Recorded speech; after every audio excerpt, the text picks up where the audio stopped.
Yes, yes, yes. It is the Castworthy podcast, and we are back. It is the last pod of the year. 2023 is going out with a bang. It is Victory Sunday because there was Saturday football.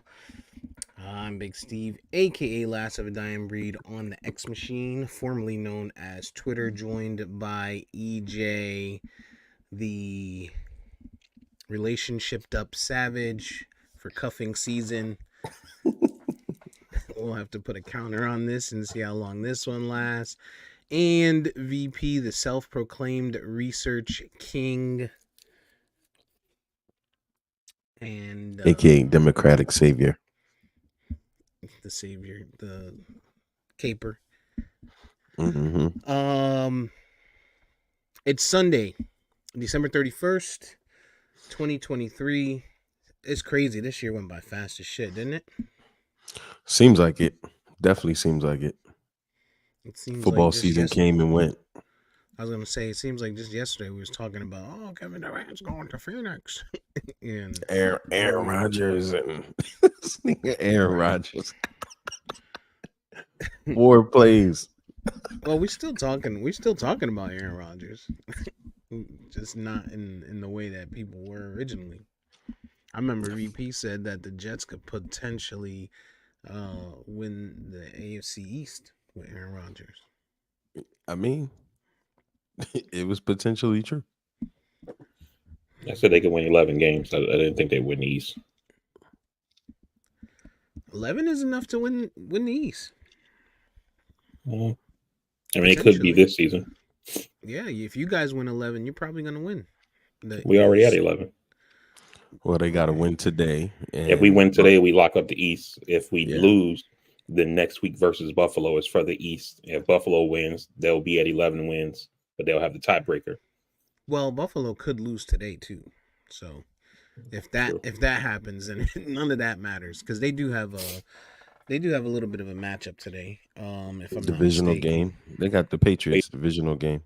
Yeah, so on defense, we know. But fuck all that. Why are we talking about that bullshit ass division? Like the Cowboys didn't just pull out a win last night. Last minute defensive hold, 3 plays in a row. The NFL try to give it away to the Lions. You gotta be fucking kidding me. You have gotta be kidding me. I saw the 2-point conversion and I was like, well, and I cut it off. And then I looked this morning like, what the fuck happened? Brad Allen happened. Yo, the crazy part is I'm sitting there and I was watching it with Rich, right? And Rich is in our fantasy finals for our league, so shout out to him. Good luck to him. He's probably gonna win because he's busting Dave ass already. Pause. And he got CD and Cowboys defense, right? And so we're sitting there and we're watching, and the first 2-point conversion goes through, and we're like, fuck. And you don't even see the flag nowhere. Like, ABC or NBC or whoever it was did a horrible job. They didn't put the yellow flag up or nothing, right? So nobody knew there was a flag, and then they pan back, and these, the officials are in conference, and then the flag pops up, and you're like, oh shit, it's a flag, right? And for those who didn't watch, there was a penalty. The referees indicated that one of the linemen that caught the 2-point conversion in the end zone, Taylor Decker, did not declare himself as a receiver, which is in the rule book. It's a necessity. I think I'll tell you what I think happened in a minute. So I'm sitting there at Rich and we're watching it. I'm like, fuck. I'm hot. I'm like, all right, we got 23 seconds. I'm cursing out McCarthy. I'm cursing his ass out because he used the second timeout, right? When they lined up for that 2-point conversion. I'm like, yo, we would have had 2 timeouts with 23 seconds, which, by the way, even though this panned out, that was stupid of him because now if they get it, right, you got two timeouts to try and get within field goal range. Instead, he called the timeout because he wanted to see their offense, and now you're left with 1 if they would have converted, right? Boom. Flag goes out. All right. Second time around. Oh, interception. Didn't see the flag again. Boom. There's the flag. Micah's dumbass jumps off sides, right? All right. Third time goes, and he's got his phone. Rich got his phone in his hand. He's like, "Oh." I'm like, "What you talking about?" And I'm like, "We're watching it, right? We're watching it live." He's like, "Damn, my defensive points just went down. They got the 2-point conversion." And this is the third time, right? This is on the third time where they didn't actually get it. And you know, if you watch the game, they didn't get it, and you know, the game ended that way. I think what happened, personally, is I think Detroit got too cute. They were like, let's get them with the sleight of hand. Let's send 2 linemen over there. They'll never know which one reported, and this is gonna throw them off. Because Dan Campbell says in the post game, we talked about this all week. Decker says the same thing. We talked about this all week. Coach told us we might be in this situation. And then before the play, he says, hey, we've talked about this all week. Just go do what you guys do, right? And then 2 linemen go over to the official, and the rest is history from there. We don't know what happens. The official says 1 did report, which is 70 versus 60, number 68. 70 was not the one that went out and caught the pass. 68 was, or 65. I think it was 68. 68. 68. And that was the explanation to Detroit. And of course, Detroit's hot. Nonetheless, right? If you really want to win this game, and you know you're playing against a stout defense, you go for 2. All right, I get it. But now you get backed up to the 7. It don't make sense to go for a 2-point conversion from the 7-yard line. It just doesn't. For you know, in any circumstance where you're actually wanting to win that game. You kick the field goal or the extra point, and there's a great chance that Dallas comes out, takes a knee, you go into overtime, and you play another, you know, another quarter, right? All right, well, he goes for it the second time. Boom, draws us offside, but they don't get the full 5 yards back because we're so close. We're within the 10. It's only half of the distance. So now you're still at the 4.5 yard line. And a third time you go for it. So this motherfucker, after the first time where people are saying, oh, they gave the Cowboys the game, still had 2 additional times to sit there and say to himself, or somebody up in the box, or the ownership, the GM, fuck the quarterback. Goff could have came on and been like, yo, I'm nervous. We probably shouldn't do this, because he looked nervous when he threw the interception on the second one.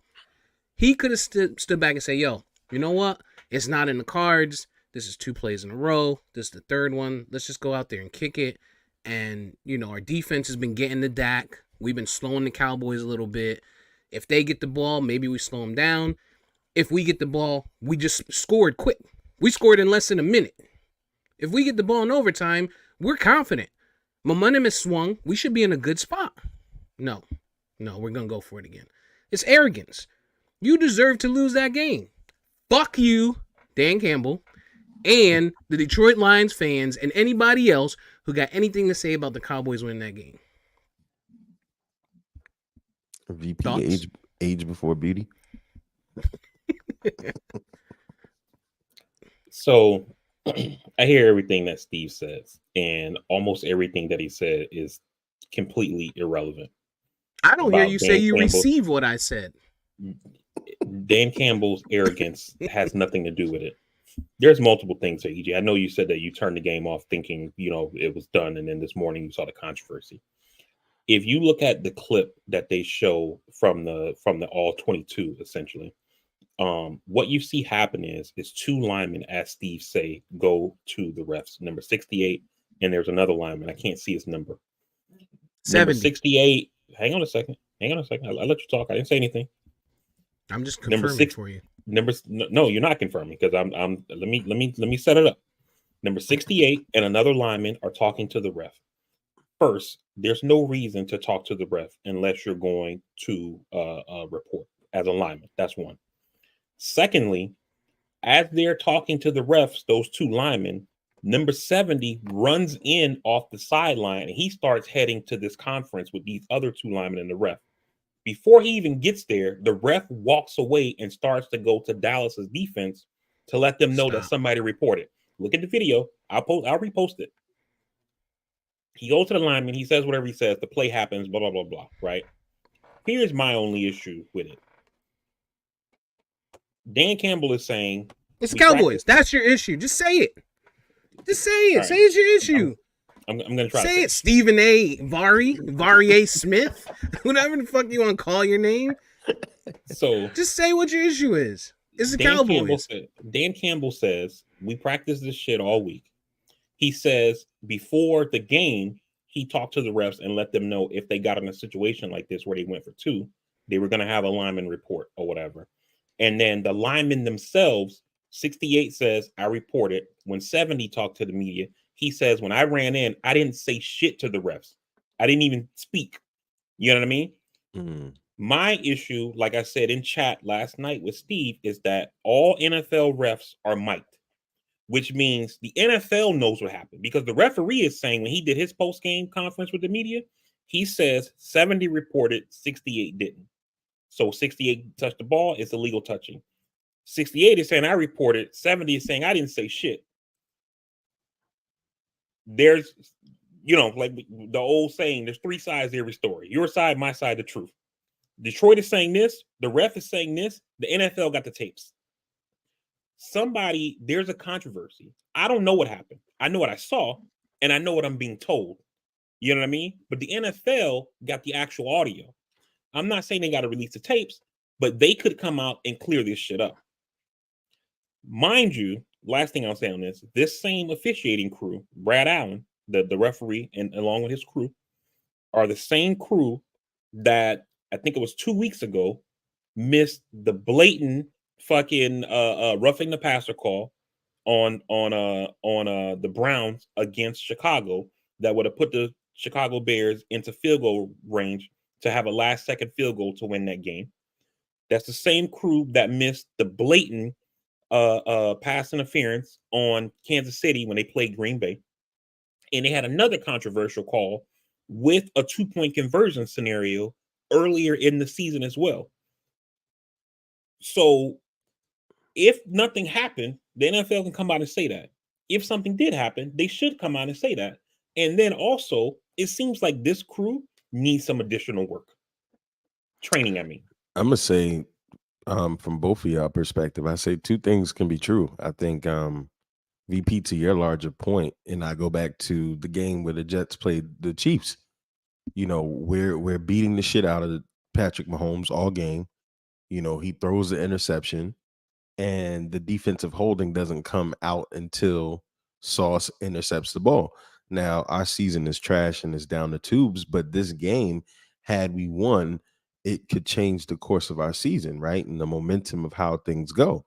And I say that to say, man, that Vegas, we can't underestimate the impact of what Vegas has been to professional sports this year, because it just seems like things are happening and it's just crazy. But to the other point of Steve's point, I have to agree with Steve about Dan Campbell because, number one, you won the NFC North. This game is for seeding and for momentum and for pride. And your team was down 7. You made a drive, which the Cowboys costed me because I had them winning by 5.5, which was there. Had the defense just did their job, right? But you score to get within 1. And I love Dan Campbell's moxie and, of course, arrogance at times. But this was just a situation, to Steve's point, after the first one. Okay, you say to your team, you know what? I still got faith in you. Let's go for it again.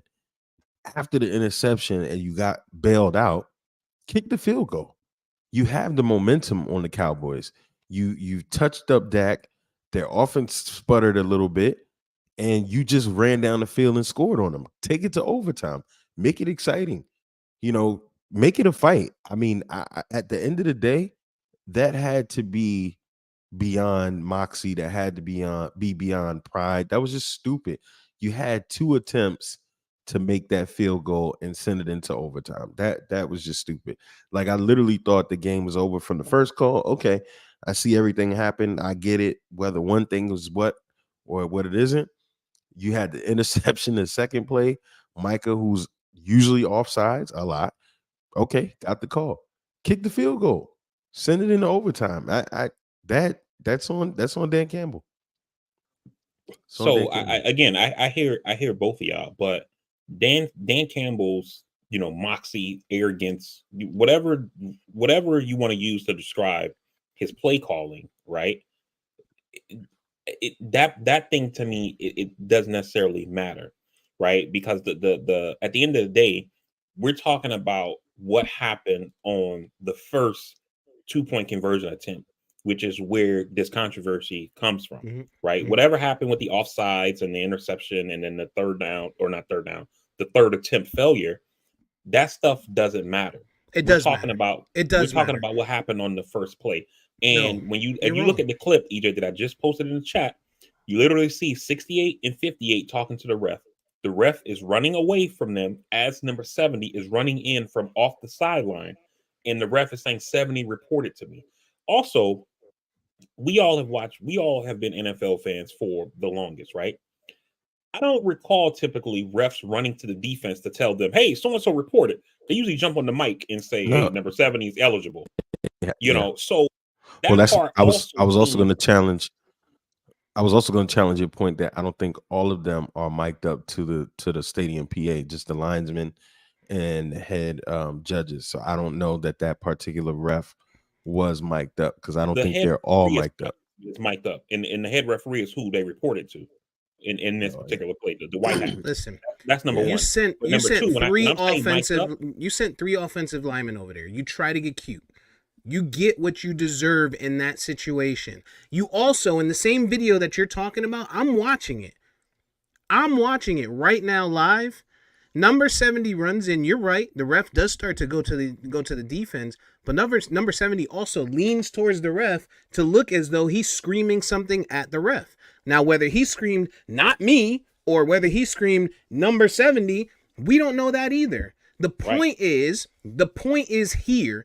You and other pieces of shit around the fucking league are saying the Cowboys were given a win, and that is not the case. When you talk about given a win, those other two things do make sense. Those things that we're talking about, the arrogance, the additional attempts, that makes sense when you're saying given a win, because they still had 2 additional attempts where they could have made the game go completely different. They weren't given shit.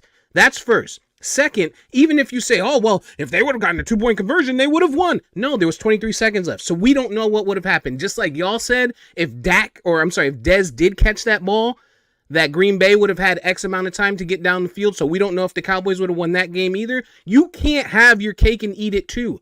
I need consistency when we talk about the Cowboys, just like you expect consistency when we talk about everybody else.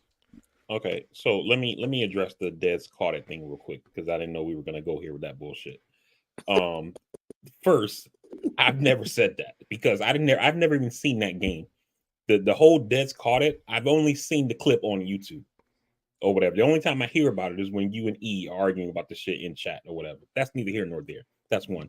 Two, with the whole 23 seconds, we don't know if Dak would have went down there and brought them down. But we don't know if he wouldn't have either.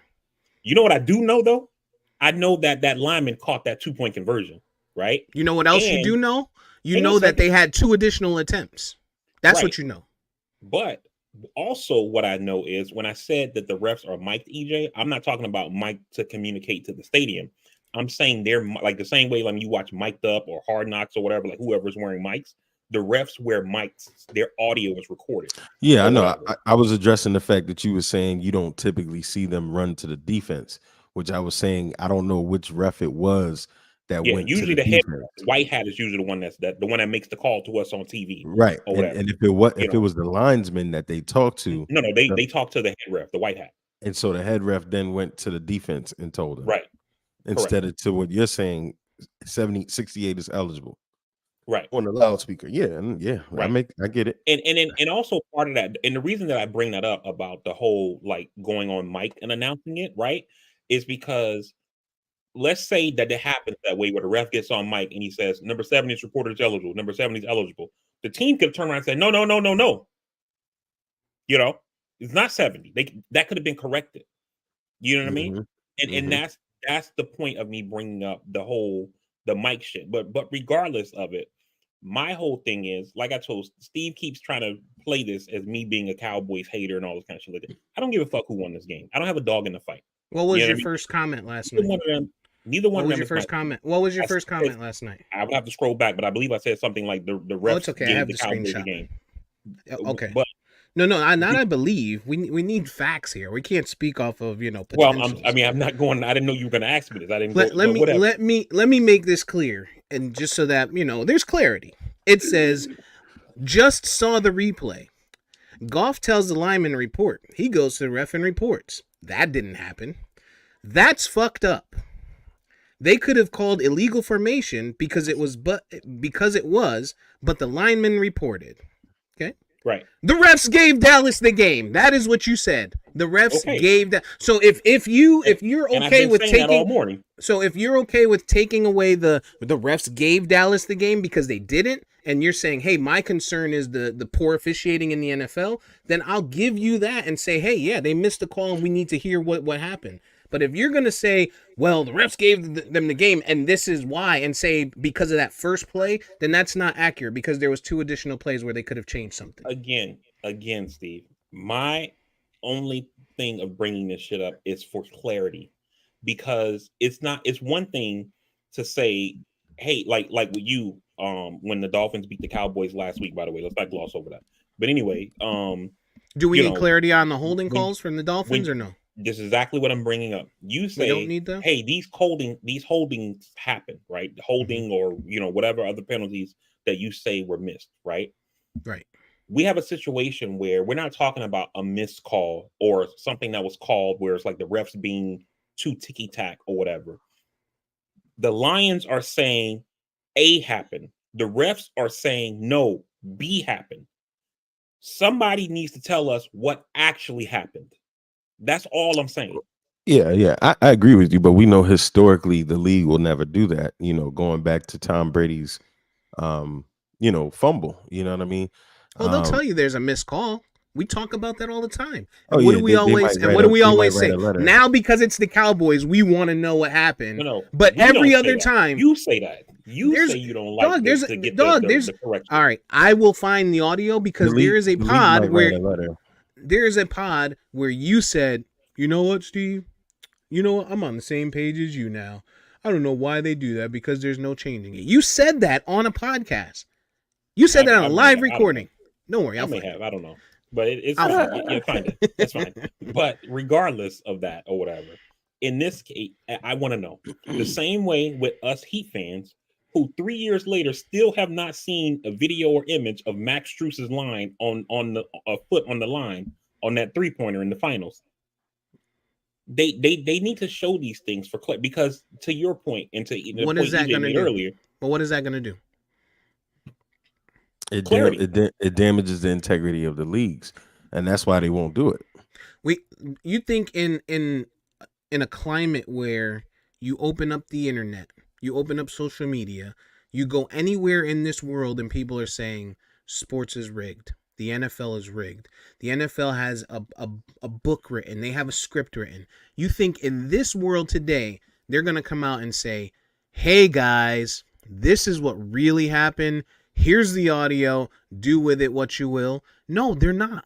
They're absolutely not going to do that.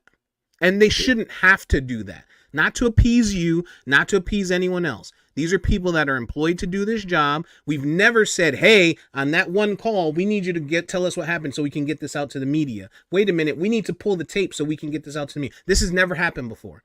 Now we want to see this happen. Said give the tape to the media. All I'm saying is the NFL. You said you want the audio. I never said that.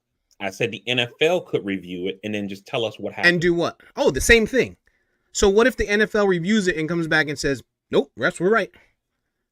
It is. What if the refs were wrong? You think the NFL is going to come out and say, hey guys, we really fucked that one up? They're not going to do that.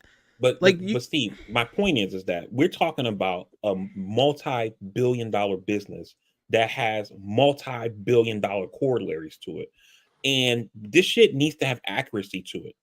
You know what I mean? Like there's no, when we're talking about billions of dollars in sports betting for people saying they're going to win, they're going to lose, it's going to be a tie. I'm taking the spread and all those different ways that you can bet a game or whatever, the over under, all that kind of shit like that. We need to have accuracy. Well, over under means nothing here. No, I'm just throwing out the different ways you can bet. I know you are. But what I'm saying is, in sports betting on this specific, when we're talking about this situation, and I'll wrap it because I don't want to kill it too much. The over under wouldn't matter in this one. The spread wouldn't matter because it was 5.5. So there's no changing to either one of those. What does potentially change is simply the money line. If someone bet on the Lions money line or someone bet on the Cowboys money line. But there wasn't 0 seconds on the clock. If there's 0 seconds on the clock, then you guys have a point.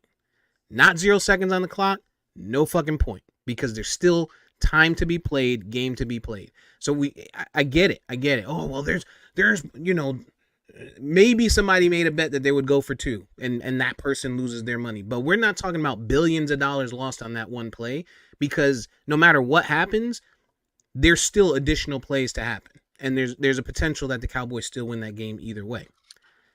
But here's what I'm saying to the larger point and why I tied Vegas, VP, because to your point, you would think, and I think you're moving on the side of how you do with this democratic ideal you have in the world. You would think that the NFL wants to prove that there's integrity, but I'm telling you, with this expansion of sports betting, the NFL is going to win either way. And to Steve's point, the NFL, the NBA, the MLB, NHL, they have to maintain as if they don't have any hand in how any of this stuff goes. Listen, yesterday I had a 14-leg parlay, right? I have Florida State beating Lipscomb, a school in Nashville, Tennessee, with a population of 5,000. Somehow, this team that lost to Belmont this year beats a Florida State, not always a powerhouse basketball team, but typically a very decent to a very strong basketball team in Florida State, in their home. And then I ask you, how many other parlays at that time were just like mine? Yeah, I mean, sports betting is ruining. It's ruining the game. It's ruining all sports. When you talk about this, it's very possible that those referees have bets. It's very possible that Dan Campbell had a fucking bet. This nigga had 3 opportunities to tie the game and change some shit. 3 opportunities. Not only that, but this asshole, in the midst of potentially winning not only his division, because they've already won that, but he could potentially win the conference by beating the Cowboys last night. Top seed. You would think, I'm sorry, you're right, getting the top seed. You would think that you would be as passive as possible, as safe as possible. Take the safest route to victory in a situation like that, because now, if the Eagles go out and lose and San Fran goes out and loses, now the Lions are in the driver's seat. They would have been in the driver's seat should they have pulled out last night's game to be the number 1 seed and have, the NFC run through Detroit. But instead, he wants to be like, look at my cojones. Look how big they are. Not once. Go look here. 7 yards. We can do it. You don't have a good quarterback. You have Jared Goff. You don't have Tom Brady back there. You don't have Tua. You don't have Dak. You don't have Lamar. 7 yards is a lot when you're talking about one play. Let's give Goff credit. Aside from that, right? They're down 7, and they drive on you guys to score. To your point, you don't have. This is not a desperation win. If you don't go for the 2, all is not lost. Right. Brother, you went for it once. You went for it twice. Kick the field goal and send it into overtime. I mean, if anybody gave the Cowboys that game, it was Dan Campbell. If nothing was a message, it would have been that second one, where we get the offsides, but he threw the interception. Like, you know what? That was too close for comfort. I'm gonna just go ahead and kick it on this third one. Chip shot, overtime. We'll see what's up. Nonetheless, Cowboys won. Cowboys have won the first game of Week 17 in the NFL. And there's a lot of playoff implications. Hang on a second. Let me just say something about Dan Campbell real quick. People keep talking. My brother made the same point that you guys just made about Dan Campbell's aggressiveness or whatever you want to call it, right? Mm-hmm. Look, the coach is who he is, right? This is the guy who, if you watch Hard Knocks from last season when they featured the Lions, had these guys in pads on day one of camp hitting, telling them there's a method to the madness. Trust me, you know, we're gonna be thankful for this shit later in the season. Blah blah blah blah blah. Day one of camp, full pads, contact. You know what I mean? So the coach is who he is, or whatever. Regardless, you know, like I said earlier, they're saying one thing, Lions saying another thing, ref saying one thing, Lions saying another thing. I just want to know what the truth is.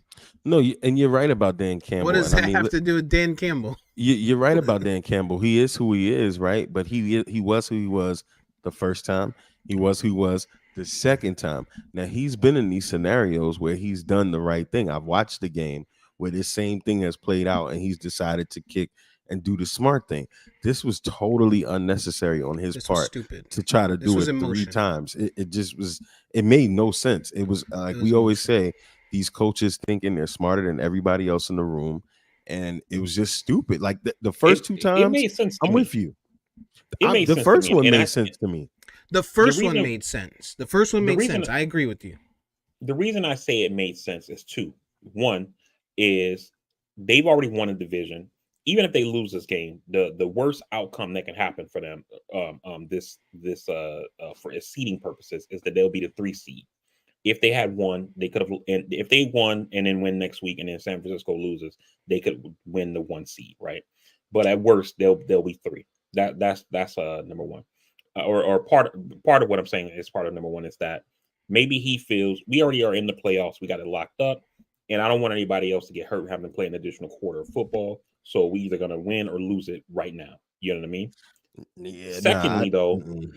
Secondly, you kick the ball off, right? And if the thing is a touchback, Dallas gets the ball on the 25-yard line. CeeDee Lamb has torched you guys for 200 plus yards. You guys have not been able to stop them offensively for the most part. You've held them in check where they average 40 points at home. They've only put up 20 or 21, whatever the number was. So you're doing well against them, but they still were moving the ball on you guys pretty much at ease.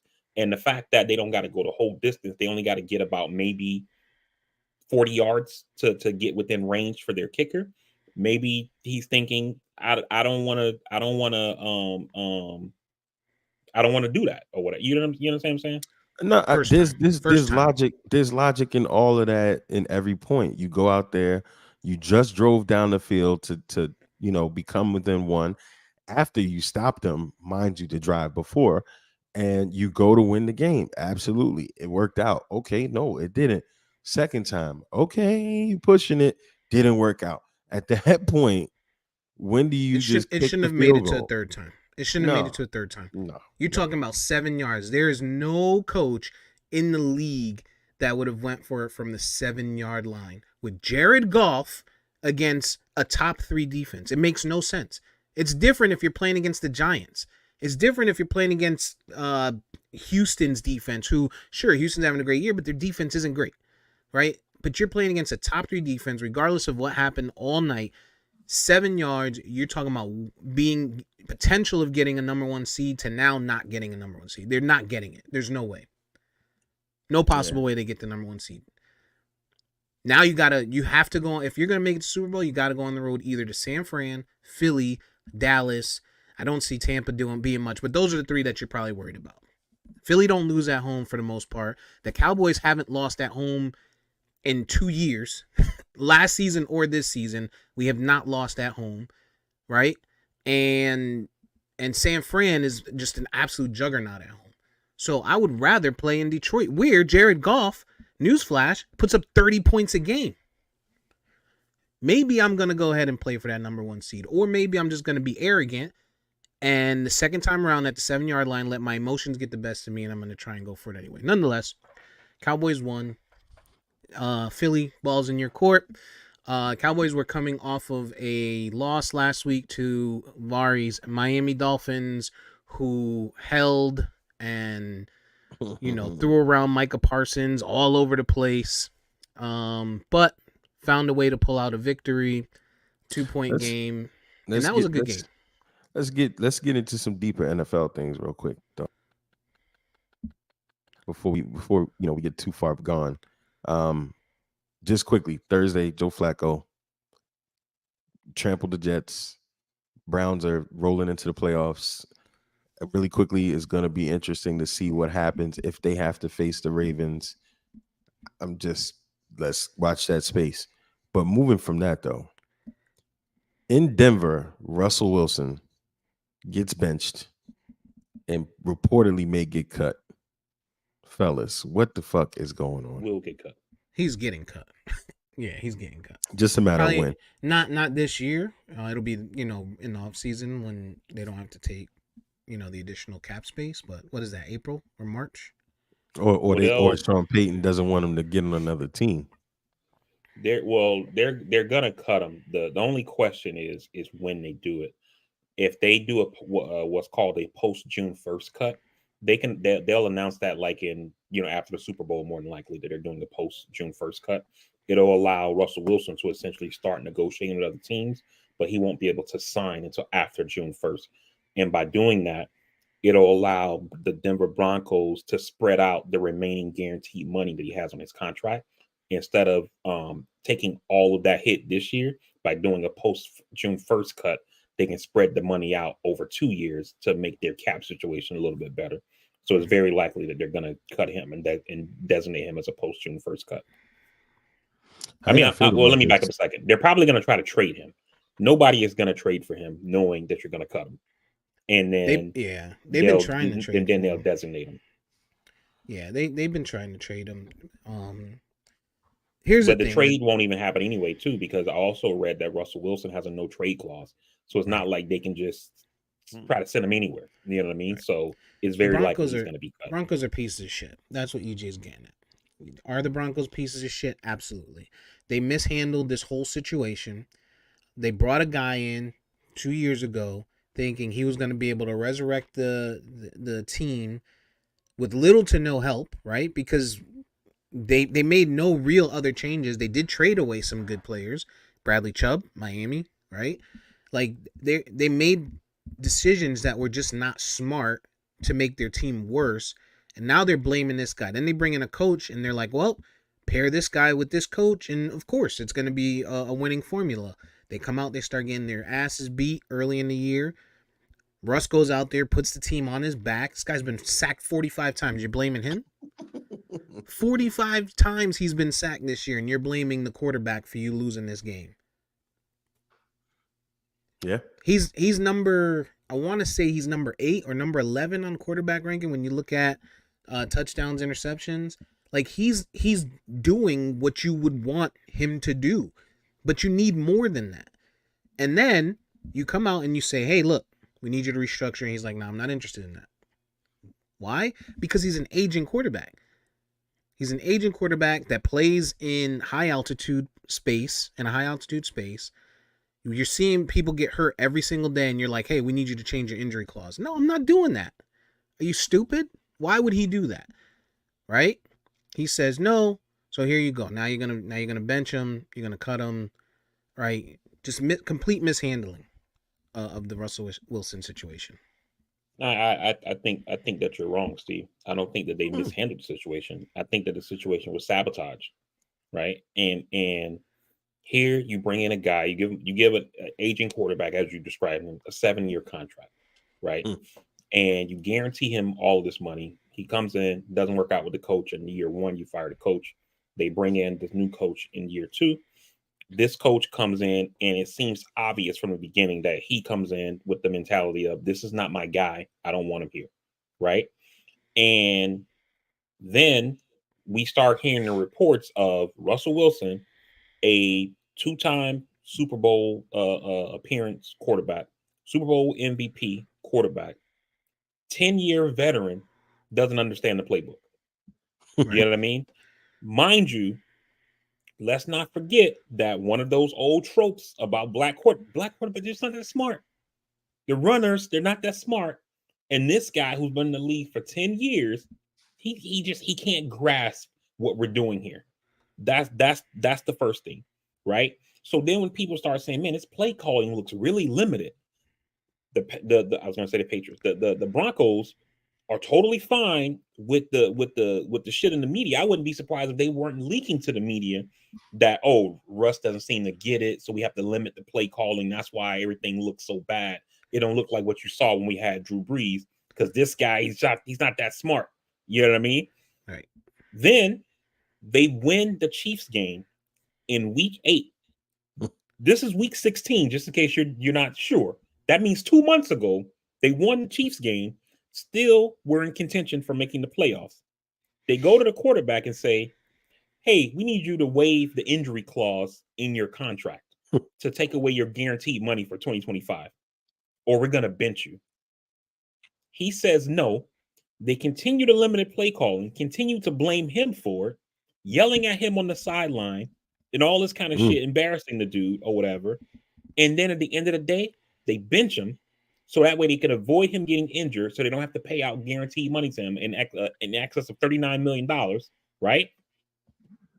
And then we're happy with having him be the scapegoat of saying he's not that smart, he's not that good, the guy is washed, we got to move on. You know what I mean? They sabotage this dude from the jump. Sean Payton, chiefly, and then the Denver Broncos, secondly, they're pieces of shit. And finally, I hope, and EJ probably will understand this a little bit more since he's a Knicks fan. I hope that this shit has repercussions in the long term. And what I mean by it is that it's been my theory for a long time that a guy like Pat Riley, who's had as much success as he's had in this league, after the Dwayne Wade situation went down, the Heat seemed to really struggle at getting top tier free agents. And it's not lost on me that some players may think, I don't like the way they treated their franchise guy, the guy who brought them their first championship in their history. And I don't know if I want to play here for this guy. And I hope that same kind of shit happens to the Denver Broncos. I concur. I concur all the way around. I think it will happen, and I commend Russ because Russ has always been the quiet guy. You know, I'm here to do the job and get it done. But I commend him for coming out, and when they put the mics in his face this week, saying, nah, nigga, this is what happened. This is what happened. I don't want nobody. I don't want to let y'all continue to run this narrative. I don't want the end of the year, end of the season to come and people be like, oh, well, Russell Wilson wasn't that good and he couldn't pick up the playbook. And, you know, I want y'all to know exactly what happened. This was in the cards, to VP's point, back in October. October, they started this shit. And here's the other part. Denver can still make the playoffs. This is what makes it even more blatant. You go with Stidwell 100% over Russell Wilson, who carried you to this point because your team overall is some shit. And this guy's play has been stellar. Even Steve argued this from the beginning. Even when they were struggling, Russell Wilson was still statistically one of the best quarterbacks. Yeah, Russ is you know, they're clearly they're tanking. They sat Judy this week. They're sitting Sutton this week. Sutton's hurt, I believe. But you're sitting your two wide receivers that are allegedly good, right? These guys couldn't win, you know, they couldn't win their routes, which is why Russ was always getting sacked. Now you're benching your quarter. So you have a chance to make the playoffs and you're not going to do it because this is a good QB class, maybe. Because maybe he sees somebody in there that he thinks he can bamboozle the new ownership in Denver to say, hey, that's the guy I need. And we may not get it his first year, but by year 3 or 4, we'll get there, right? And now he buys himself some time because he has a rookie quarterback. I just, you know, Sean Payton's a scumbag, yo. Like I said last week, or maybe a couple weeks ago, we forget, you know, again, this is the guy that Nathaniel Hackett is who he said he is. He's a horrible fucking coach, and the Jets have realized that now. But you still did some bullshit by coming out and saying that about him, which caused us to fucking have the motivation we needed to beat a team that probably should have beat us if you watched that game. And also then the guy that was part of Bounty Gate. I was just gonna say, I said this a couple weeks ago. We forget this guy. This guy paid people to line guys up and take them out. He should truthfully never have had another coaching job in the league. Truthfully, exactly, yo. And you know what's crazy too? When you look at a guy like Sean Payton, He's just another guy in a long list of. I guess I'll just say it. He's another head coach in a long list of mediocre white men in this league, right? Who get these legends built about them. Because I mean, you look at his career. What has Sean Payton done? He went to the Saints. He won a Super Bowl in year one. Other than that, he didn't do anything else. He got suspended for a year. He's missed the playoffs multiple times. It's not like this dude went on some kind of run where it was like they had a winning season every year. You know, He's they were not making Mike deep Tomlin. playoff run. Right. He's not Mike Well, Tomlin. wait. Let me stop you. I'm gonna tell you what he did. Onside kick, Super Bowl, coming out of halftime. That's his legacy. Yeah. He's And it's- ballsy. He's ballsy. He is the Dan Campbell of last year. and Yesteryear. it's just like when you look at a guy like John Gruden, right? John Gruden has the shit happen with him and the Patriots. He goes and takes Tony Dungy's team. He wins a ring, doesn't do anything else. And then there's this legend about him that this guy, he's the coach that you gotta have. You know what I mean? Like he's in demand every year. And it's like, for what? You know what I'm saying? And then he comes in and essentially shits on this dude. And like I said in chat to you guys, right? You go out there and you're putting out this narrative that Russ is washed, Russ can't read the playbook, et cetera, and you're moving on for him. What does this shit do for this dude's career when he tries to go to the next team? Because you're talking about a Super Bowl winning coach or a player, Super Bowl MVP player, who there are teams out there that aren't going to draft a quarterback this year, but they need a quarterback, and they're going to be like, man, you know, we saw that tape. I don't know. Plus, I'm hearing from Peyton, you know, the same way Steve Smith was like, I'm gonna tell people Jerry Jeudy sucks. You know, like these people talk to each other. You know what I'm saying? And so, what if this shit fucks up? This basically ends this dude's career essentially, where he can't get a starting job somewhere, or what? The whole shit is just it's fucked up, man. Well, like that goes back to, you know, Lamar Jackson and the Good Old Boys Network, right? Me and you, VP, were on here saying there's a shit ton of teams that need to make a move to go out there and get this guy. I was on the board again defending my incompetent GM and his decision making, and I understood where he was coming from again, and I stand by it because he wanted Aaron Rodgers. It was going to financially make sense. They had talked about the contract restructure. He's aging. You only need him for a couple years, not a long time. And, you know, we had the picks in our favor, right? Versus paying this guy Lamar a lot of money when Joe Douglas doesn't pay people money, which is why we had the roster we had.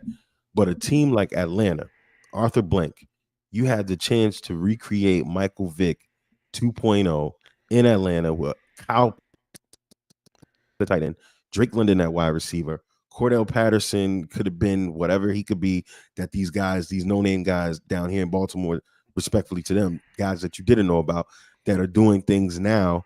Cordell Patterson could have did the same thing. You have a pretty decent defense, and you're in NFC South, where if you put Lamar Jackson in there, he's arguably taking your team to 11 wins, possibly to where the Lions are division right now, Definitely easily. winning a division. So to VP's point, these owners, they collude with one another. They stood by Steve Bisciotti, who's one of the cheapest two owners in pro sports, one being the Orioles, two being the Ravens. They stood behind this Orioles are guy, the same. and they're right across the street from each other. They stood behind this guy, who then wound up realizing, I got to pay for this guy anyway, and they shot themselves in the foot. So here's next year's going to come around. To VP's point, is teams out there like New Orleans, Oakland, you name it, that need a quarterback, and they're going to look at Russell Wilson and they're going to pass on him because they got to stand with the other 31 owners. Yeah, you gotta hope. You gotta hope for somebody like Tomlin to realize that Kenny Pickett is not that guy, and be able to have the balls to go up to them and say, "Hey, look, I know this was the hometown guy, and you guys really wanted him, but it's not working out. Maybe we bring in this veteran here, make it a quarterback controversy, and if next year after camp Pickett still looks the same, we start Russ and we let him sit under Russ. Or if Pickett makes strides after this injury next year, then we'll have Russ on the bench just in case it really isn't the real thing." Like, that's the type of thing that I feel like the Pittsburgh Steelers need to be looking at right now. or Carolina. Maybe Carolina needs to understand that they threw their guy into the fire way too quick, right?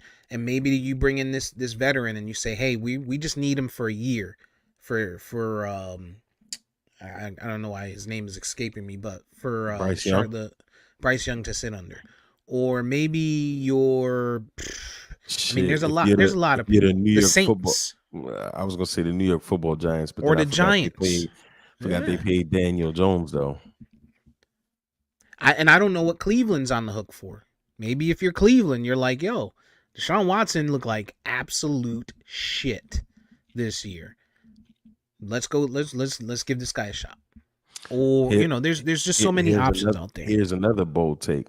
We don't know what's gonna happen in New England, but if That's I'm Bill another one, too. Belichick and we can make a marriage in one more year, what type of poetry would that be to go ahead and get Russell Wilson, the guy that Bill Belichick knows, back to front and say, look, man, we're gonna get you some weapons. This defense is already where it needs to be. You in this conference with the AFC East. All you got to do is worry about Miami. Buffalo, we might get 1 out of 2 of. Josh Allen is just who he is. Don't worry about them Jets. They ain't gonna do shit. Hey, come to AFC East. He comes to the AFC East. That's a gets fucking interesting. problem. That's It a could be fucking interesting. problem. I think that is interesting. I would be worried for him playing for the hood, but I see the logic in what you're saying though. Also too, man, when you look at this thing though, this is also a problem when coaches come in, because it seems like Peyton came in and essentially just said, this guy doesn't fit my system, right? So he got to go. You know what I mean? And you look at a guy like Tua, who they tried to fit into a system instead of making the system around what he does best, and how many careers have been fucked over by coaches bringing in guys and try to say, you need to play this way because this is the way I coach, versus me coaching around what your skill set is. Because we drafted you because you do these things well. And then we came in and said, yeah, we don't want you to do that. We want you to do this stuff. That shit don't make no sense. I've been on record going back to say, as early as high school, coaches have ruined athletes' playing careers all over America. All over America. It's in these mediocre men who had shit careers themselves, thinking they know everything. Sean Payton was a shitty quarterback who had a mid to some kind of pro career. And, you see these guys that are far superior than you. Russell Wilson happens to be black. But I mean, he's playing out of his mind. So why wouldn't you want this guy? Well, yeah, right. Plus, you took the job knowing he was there. You took the job knowing he was there. Long term. Here's where I think this is what I think should happen, and then we can move off of Russ. I think he should go to Minnesota, and I think Minnesota needs to throw a bag at Josh Jacobs, because now you have Josh Jacobs a running back where they haven't had a running back in years. You bring in Russ, you still have Jefferson, you have Addison, you have Hawkinson, and you have a pretty good defense. And now you're in a division where the only team you're worried about is Detroit. If I'm Minnesota, I can make that work. That makes a lot of sense too. Yeah, I think that makes sense. The only question would be is the cap situation. I don't know if it works financially, just because they still got a lot of guaranteed money on the line with Cousins, Harrison Smith too. Yeah. So I don't know how that part of it works, and maybe I think Cousins is going to be either on his way out or like a player option. Yeah, I think he's on his way out. I think that ship is done. I think. I'll tell you right now. I think that ship is done. And Josh Jacobs isn't gonna cost you much, because he just got, but didn't he just get paid? Didn't he just re-up with them? They tagged him. Yeah, or no, well, they were gonna tag him, and then they did that 1 year shit. 1 year, that they did. right? Yeah, and Saquon is out there too. Saquon's gonna have that 1 year. So yeah, I mean, if you're Minnesota, Saquon's got to leave New York. He has to. I get it. You like the market. There's bitches. I mean, that's where he's from. He's a Jets fan at heart, but there's no situation for us there. You got the because we key to got the Bree. city, or check this out. Eric Bieniemy in Washington gets that head coaching job, brings in Russ. Maybe they go out and get Mike Evans, who's a free agent. You could do something. Come Yeah, into NFCs. There's a lot of You're right spots on where Cousins. Russ. yeah. Cousins on his way out. Yeah, Yes. this is the last year of his contract. He signed. Oh, he signed a shit. 1 year. He signed a 1 year, $35 million deal. Oh, So, Minnesota need to make that happen right now. And Make it happen. I see a guy like Cousins going. I don't know where he's gonna go. I had to stop myself. I was gonna Denver. say New York, but Go to Denver. yeah, That's Russ, perfect for Peyton. That's what Peyton wants. I don't think Russ should do this. I'm not one to advocate for people taking less money, but I could see him trying to do what Steve says and go to Minnesota and give them a little bit of a discount because he still got 30-something million coming from Denver next year, plus however much they owe him in 2025 to pay out the rest of the guaranteed money in his contract. oh yeah, he's absolutely gonna have no choice whatever other team he goes to, based on the market. He's gonna have to give them a discount, kind of like Aaron Rodgers is doing, where it's gonna come late. He's gonna have to. There's no other way. Yeah, for you and to Tom do it. Brady. I mean, especially if you. I mean, he's an older guy. He wants to win, right? So, or maybe you go to the Raiders.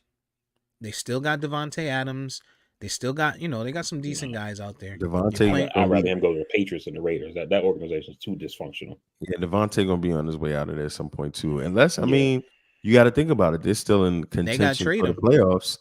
They're still in contention for the playoffs. They're gonna have a potential. They're definitely having a new coach, and if they hold on to Antonio Pierce, he seems to be a guy that has the locker room. He seems to be a guy that's in touch with us, with us, right? Absolutely. You never know. Absolutely, you never know. That could be a move. There's a lot. Vegas, Sierra gets a residency now. Hey, you never know. There's a lot of residencies out there next year. So this week, shout out to Russ. Good luck to him in the future. This week, notable games. Most important one, I think, at least from a playoff standpoint, is going to be Baltimore, Miami, Houston, and Tennessee.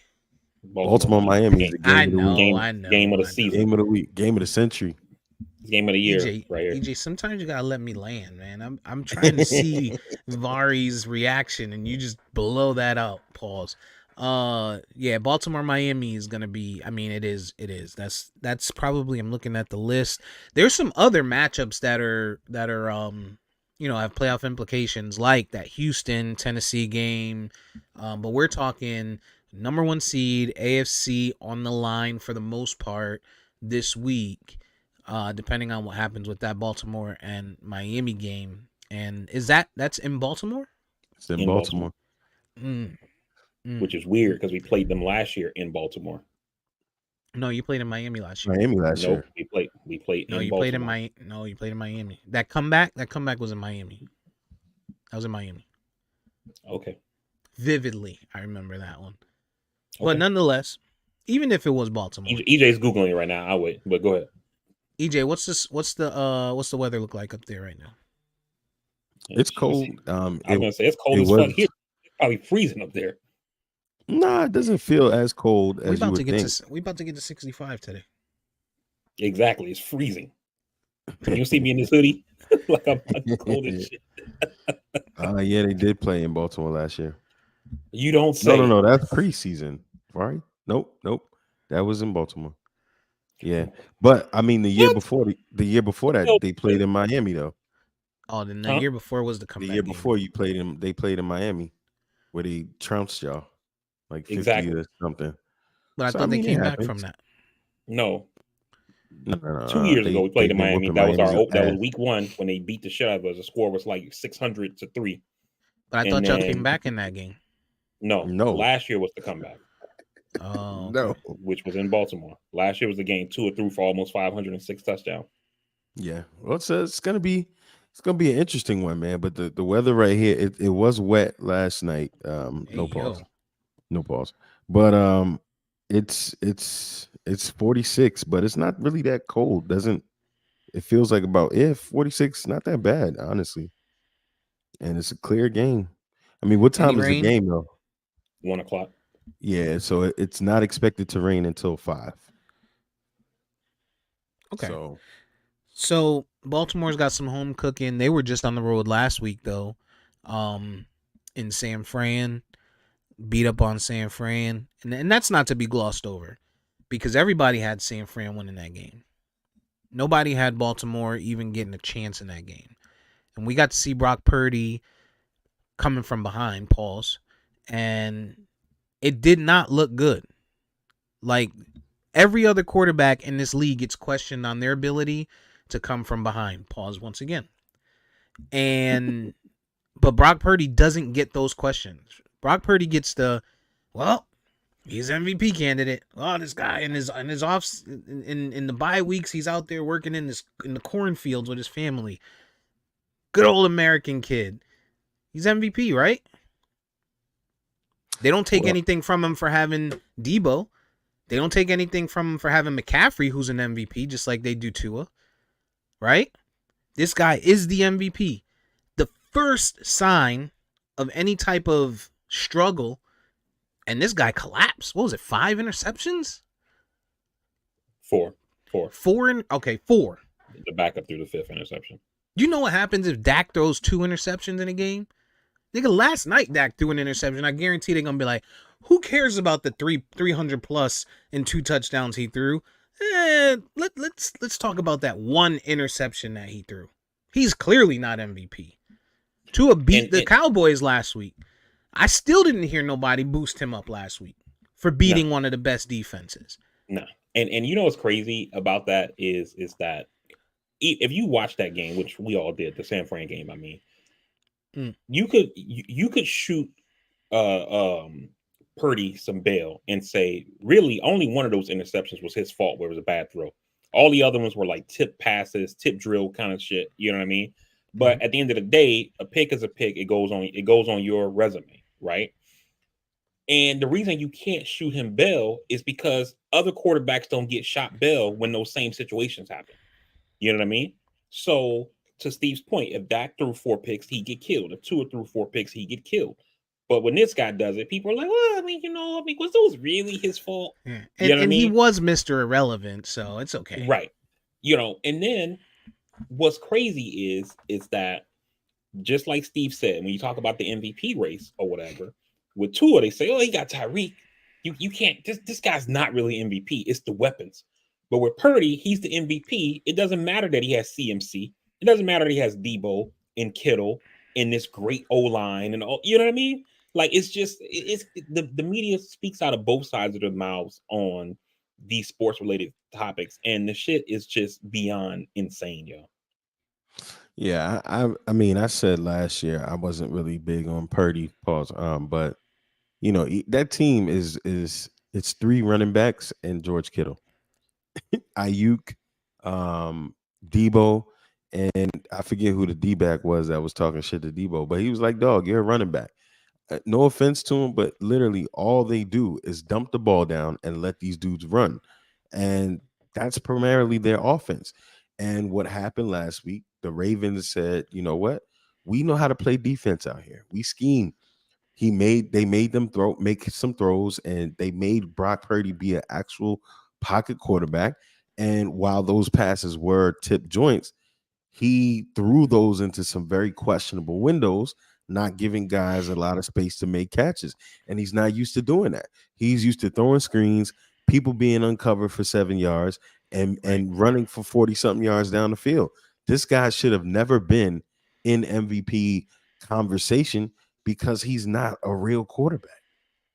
Even the broadcasters was like, Brock Purdy doesn't have that strong of an arm.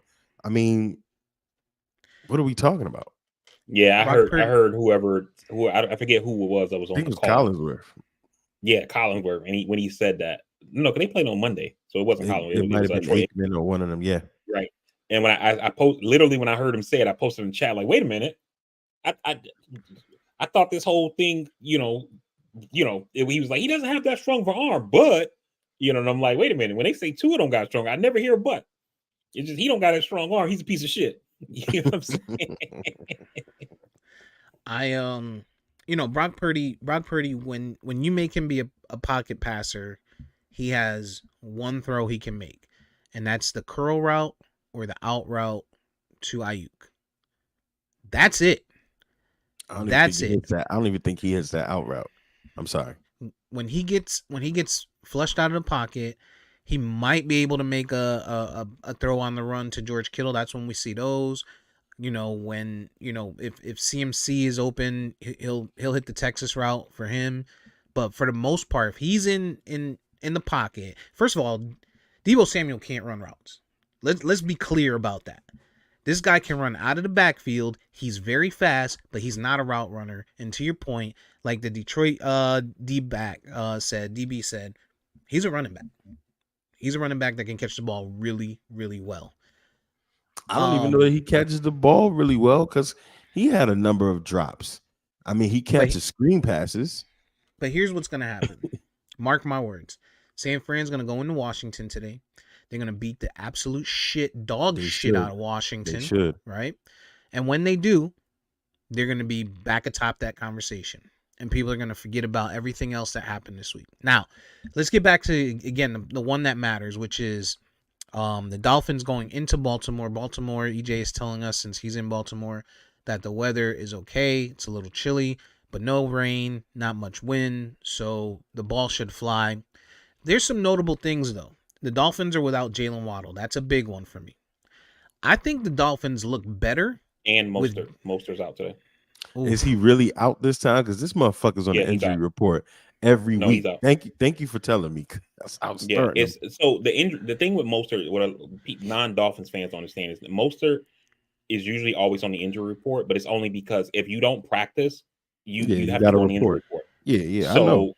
For Mostert, they typically rest him on Wednesday and Thursday, and he only practices on Friday because he's 31. So they're trying to manage him. You know what I mean? But this time he's out. He's not playing today. I'm gonna go ahead and get this anytime touchdown for Jeff Wilson. But nonetheless, so no Mostert, no Waddle, and believe it or not, the Dolphins look better to me when Tyreek is hurt and Waddle's playing than they do when Waddle's playing when Waddle is hurt and Tyreek is playing by himself.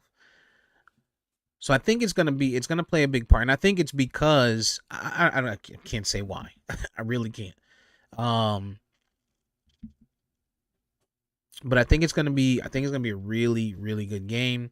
I think where the challenge is gonna come in is for Lamar is gonna be finding places to put the ball, because Jalen Ramsey is gonna match up with whomever, right? He should match up. It's not gonna be Odell. He should probably be on Zay Flowers, right? And this guy he's a young, small. Be tough for him though. I thought about that. I thought about that same thing. I said, does he line up on? I think he lines up on Odell. If I'm them, I line him up on Odell and anyone on the outside and just have him fuck them up. Like, you take Odell out the game, he's done. Then you can scheme a little bit around containing Zay Flowers. But Ramsey on a young Zay Flowers, I wouldn't do it. He just doesn't. You forget Ramsey is a 6-foot guy, right? Flowers is a little shifty, quick stop routes. Ramsey ain't got that pick up and start like he used to. I wouldn't do it. I would have him on Odell, punching him in the mouth, jamming him at the line, running him out of bounds, just taking him out the game. You do that to the veteran guy, the rest will fall. So here's my thing with Ramsey. I hear what you guys are saying. Like, Ramsey thinks he still thinks he's the best corner in the league. He said, put me on anybody. You know what I mean? But also, our defensive coordinator, Vic Fangio, is a believer in his system. And if you look at the Cowboys game last week, if you guys could have been here watching the game with me, I was like blowing my fucking top on why we had Kader Kohu guarding CeeDee Lamb. I was going fucking nuts, and I'm like, put X or Ramsey on him. And what they did was, it seems like the Cowboys said, oh, the Dolphins aren't traveling Ramsey or X, so we're going to line CD up in the slot and let him play these guys who aren't as good, and CD feasted. And I think the Dolphins lose that game if that genius Mike McCarthy, it seems like at halftime McCarthy said, okay, they definitely gonna make an adjustment and start traveling Ramsey. So in the second half, you know what we're gonna do? The guy who had 5 catches for over 100 yards, we're gonna stop throwing to him. They're gonna take him away. So if I'm Baltimore, I line up my best guy, whether it's Odell, Zay Flowers, whoever, in the slot, and I make them get defended by Nick Needham, by Sean Elliott, or by Kader Kohu, and let them feast. Zay Flowers is a beast. I like that kid.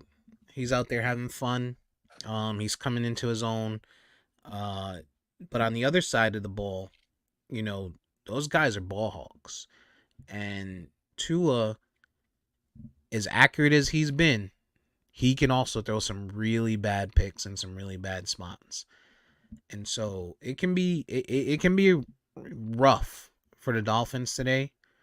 Or we could see him come out and if Tyreek, I don't know if Tyreek is fully back. Like against the Cowboys, he made some big plays and big catches, but I don't think he was fully back. And when I go back to, I watched Hard Knocks this week and caught all the way up, he really wasn't. He was still a little bit banged up in that practice. If you saw this episode, he went out there and at the beginning he's like, man, this shit hurts.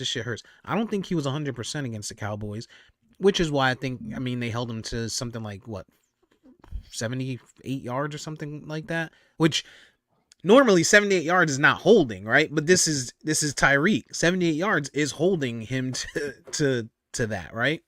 You would expect I expect from Tyreek 100 yards a game minimum. So when you say, hey, we held him to 70 or 78, and I could be wrong. I think he ended actually with 96, if I'm not mistaken. Maybe you could check that. But if he's 100%, I think he's just got to blow past, Baltimore's defenders, and they just got to try and make some big plays.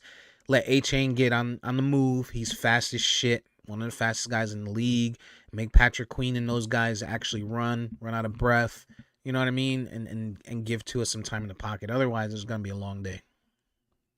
It's going to be a battle in the trenches because Baltimore's offensive line, they got Morgan Moses on one side. They got their rookie center, who I think might be Lindebaugh, might have a year in. I don't know now. Left tackle, I don't know who they have, but that matchup with Bradley Chubb is going to be a problem for whoever he lines up against. But the X factor there is, does Miami have enough to when the play breaks down and Lamar just gets out there and just starts playing backyard football? Do they have enough to take him out? And then on the other side, Miami's offensive line piecemeal together with this Ravens pressure. That's gonna be something to see as well. So it's gonna be a pretty interesting game. I stayed away from it in all betting purposes, but yeah, it's gonna be interesting, and it's gonna be a raucous house. It's gonna be a raucous house because that's one thing that the Ravens fans do. They always show up. Yeah, I think that you're right, EJ. Can we contain Lamar? I mean, when we beat them, it was like 3 years ago. We played them like on a Thursday night. The thing that the defense did at that time, I think Flores was the coach that year, is that they essentially made Lamar passer. They took away the run and they forced him to stay in the pocket, and we won that game. Now I would argue that Lamar is a better passer than he was, 3-4 years ago. So there's that. But if you can make him stay in the pocket and not run that much, and I think Fangio can do it. This is going to be the ultimate test, right? But when you look at the running quarterbacks that we've played this season, Dak only ran for, I believe, 25 yards. Not that he's a running quarterback, but he can scramble when he needs to. I think Dak only ran for 25 yards. Mahomes only ran for 18 yards.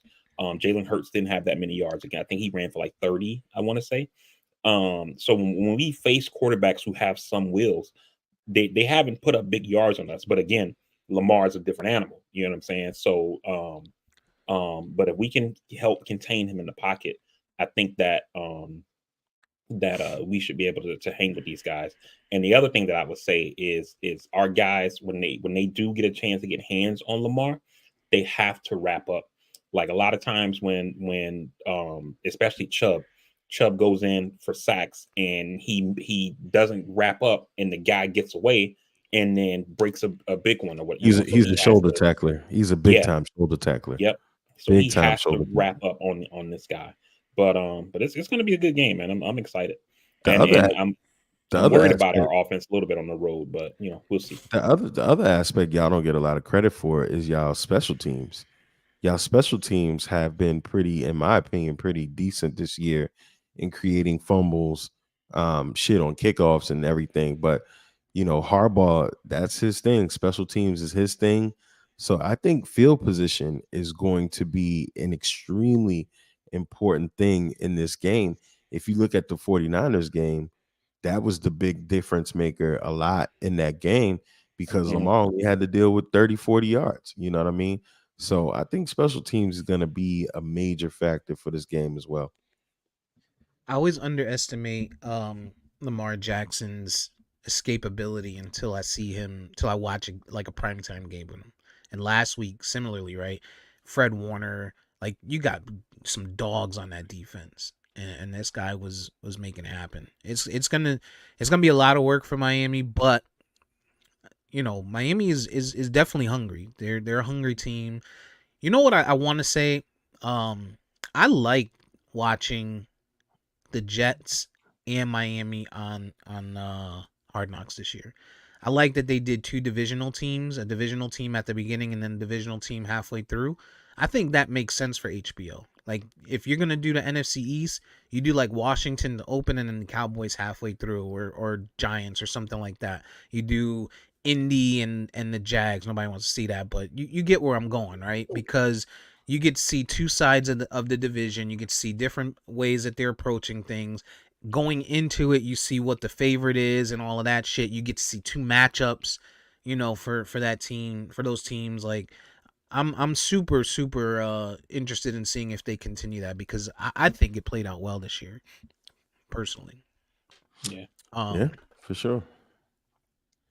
Shout out to CeeDee Lamb. He broke the Cowboys record last night for yards in a single season. That boy is special, man. That boy is special. But he's been Yeah. special since draft day though. Right. I mean, but remember, there was an argument about. I got you, but there were people questioning, like, is this guy really a number one? And he is. You know what I mean? But it's crazy, man. Like you hear these conversations about certain players, and it's like my eyes work. Like what the fuck are you talking about? Right. Yeah, CeeDee been the GOAT ever since draft day. Nah, bitch. Yeah, give me my phone back. Fucking think he was. Russell Wilson too. Yeah. What else we got going on in the NFL? The rest of these games, the only other ones I think I talked about Houston, Tennessee. There's some playoff implication there, nothing major. Tampa Bay and the Saints. I think Tampa Bay. So here's the positive note for me is if the Cowboys don't win the NFC East, then they're likely going to be having their first round game in Tampa again. So that's a positive. At least I get to go to that game. Other than that, I don't see any other games noteworthy this week. Patriots Bills. I think I touched on it really quick, but Belichick plays them really well. Are they playing in Buffalo? Yeah, it looks like they're playing in Buffalo. Yep. Okay. I don't know what the weather looks like. I think it's cold up there, but there's no snow. Belichick plays them well, except the fact that they don't have a quarterback. The Patriots. So that's the problem. But they've also been putting up 20-something points a game. And I think when they played Buffalo earlier, didn't they beat them? They did beat them. They did beat him. It was a last second. Mac Jones drove him down, touchdown, took a second at the back of the end zone. Yeah, this is not the game I want if I'm Buffalo right now and I'm trying to track down Miami. If I'm a Buffalo fan and I felt good about Baltimore beating Miami this week, let me backtrack. If I'm a Buffalo fan and I felt good about the Cowboys beating Miami last week, and then the Cowboys lose to Miami, and then I'm like, all right, I could still fall back on Baltimore, right? But then I look at my schedule and I see Bill Belichick standing in front of me. I don't feel good about it if I'm a Buffalo fan. Not the way Josh Allen plays this year, not the way that things have been, not the fact that this Buffalo team honestly isn't that good, in my opinion. And you've got Bill, there's two ways to look at it. Either Bill is saying, fuck this team, fuck the Patriots, I'm done. Or he's saying, I'm still that guy. I'm still going to play my way. I'm going to play for pride. I'm going to get my guys to play for pride. And I'm going to ruin your shit, Buffalo. I'm going to ruin your shit. And it's set up. It's set up to be nasty for Buffalo. Because right now, and I told you guys last week, I think the league wants to still make Buffalo the league's darling. They still want Buffalo to get in the playoffs. Joe Burrow is hurt. They're irrelevant. He's injury prone. They're irrelevant. You can't count on Cincinnati to be anything for this league as long as Joe Burrow is the quarterback. And it sounds crazy, but prove me wrong. He's been injured every single year since LSU. You can't even count on this guy to play you a full season for you. So that means what? Now we got to go back and lean back on the guy that we wanted to be the darling, the antithesis of Pat Mahomes, Josh Allen. Well, Trevor Lawrence is hurt, so yeah, that's all you got left. I said this, it's not an original thought. I heard it from Nick Wright, and I think that he's absolutely right on this point. Is that they want, Mahomes Allen to be Brady Manning, and it's Allen is not Manning. You know what I'm saying? So, right. and Burrow is not it either because he's always hurt. But Mahomes don't look like Brady either. No, not this year. I just mean, I get what you're saying. Yeah, so I'm just being facetious. Yeah, that's part of the problem. But I agree with you, EJ. I think that they still want Josh Allen to be the league's darling. You still have people. I saw one of the talking head shows. I believe it was either Thursday or Friday, where the dude was like, Josh Allen is the MVP, and I'm like, he's like, the dude got almost 50 touchdowns. Like, what are we talking about here, or whatever? And I'm like, yeah, he also may not even win his division, and he still could potentially not make the playoffs. You know what I mean? Like, VP, what are we talking about here? Only thing I push back on you is that Josh Allen is Peyton Manning. Peyton Manning, right? For as great as we want to say he is, this guy in Indy only won one Super Bowl. He had to go to a loaded Denver team, ready-made for him. He had many games where the first round exits came because he was throwing interceptions. The thing is, like they do for Josh Allen, what they did for Peyton Manning, they swept under the bullshit and they swept under the noodle arm. They swept under the interceptions, and they always focused on what he does good. Same thing with Josh Allen. These guys are never going to get the fair criticism that other quarterbacks have gotten. It's just, and to that end, while he doesn't have the accolades and the yards and obviously the other things that Manning has, when you just look at how the league protects these guys, it's the same. It's literally the same. No, Peyton Manning is Charles Barkley or in the fact, and I know he got the 2 rings, but what I mean is in the sense of he played with, or in an era with a team that you were just not beating. That Bulls era, that was a team that there was greats in the league. We're not saying Charles Barkley wasn't good. We're not saying the mailman wasn't good. We're not saying Pat Ewing wasn't good. Those guys were good, and Peyton Manning was exceptionally good. This guy was exceptionally good. Did he win? He won twice. And maybe we're saying, oh, he went to Denver to get that second one. Sure. We don't fault. Well, I do. Some people don't fault LeBron for going around and getting them rings, right? I don't think it's fair to say he went to Denver like he was ring chasing. I mean, he had neck surgery and Indy moved on.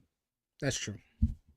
I'm pretty sure if Indy wanted to re-sign him after he had neck surgery, he would stay in Indy. I don't think he went to Denver. I get both your points. What I'm saying is, though, right? There were more times than not when you look at Peyton's career and he had those playoff exits because he fucked up. These are facts. I wouldn't say he fucked up. He was a horrible. Run it back. He was a horrible outside winter quarterback. That's why every time they went into New England, people were like, "Oh, Brady's definitely beating him, no question, He no lost. question." Okay, the one year I the was Colts, say, you know what, we're gonna bench everybody. The Jets don't mean anything. Let them win. Let them win. We get into the playoffs, and who the fuck do we go into Indianapolis and beat? Them. so the reason why I would say when EJ says he fucked up, and I would agree with it, but like to a degree, right? I'm not fully on board, is because Peyton Manning was essentially the offensive coordinator. He's calling the plays, things. So when the shit don't look right, it's on him. It's not like these plays are coming in from the sideline or whatever. It's him out there essentially running the offense on the field because they ran that hurry up offense all game or whatever. So I think when they lose or the offense doesn't look good, he has to take more of the blame than where you can't after the game they'd be like, oh, the team just got out coached, and I guess you can say they got out coached, but you can't put it on Tony Dungy. You know what I'm saying? Because I'm Peyton just Manning saying is coaching they the were game on the often. field. I'm just Peyton saying there were Manning's a great quarterback. oftentimes. He's a great one of the great all time. I'm just saying there were often times in his career where the ball was in his hands, game on the line, and he threw the picks. I mean, the famous joint where Ed Reed is baiting Peyton Manning to one half of the field, and then breaks You talking around about the best saying, defense ever? This is "I'm the just, best defense, I'm maybe just outside of saying." the Bears. I'm What just was it, saying, I, I 72? I I understand. I'm No, just saying it's these Miami was moments. 72. It's So just these moments in time where we just forget that this guy threw picks in he pressure threw picks. situations. He threw picks, but you be talking about him like he's fucking like he's Eli.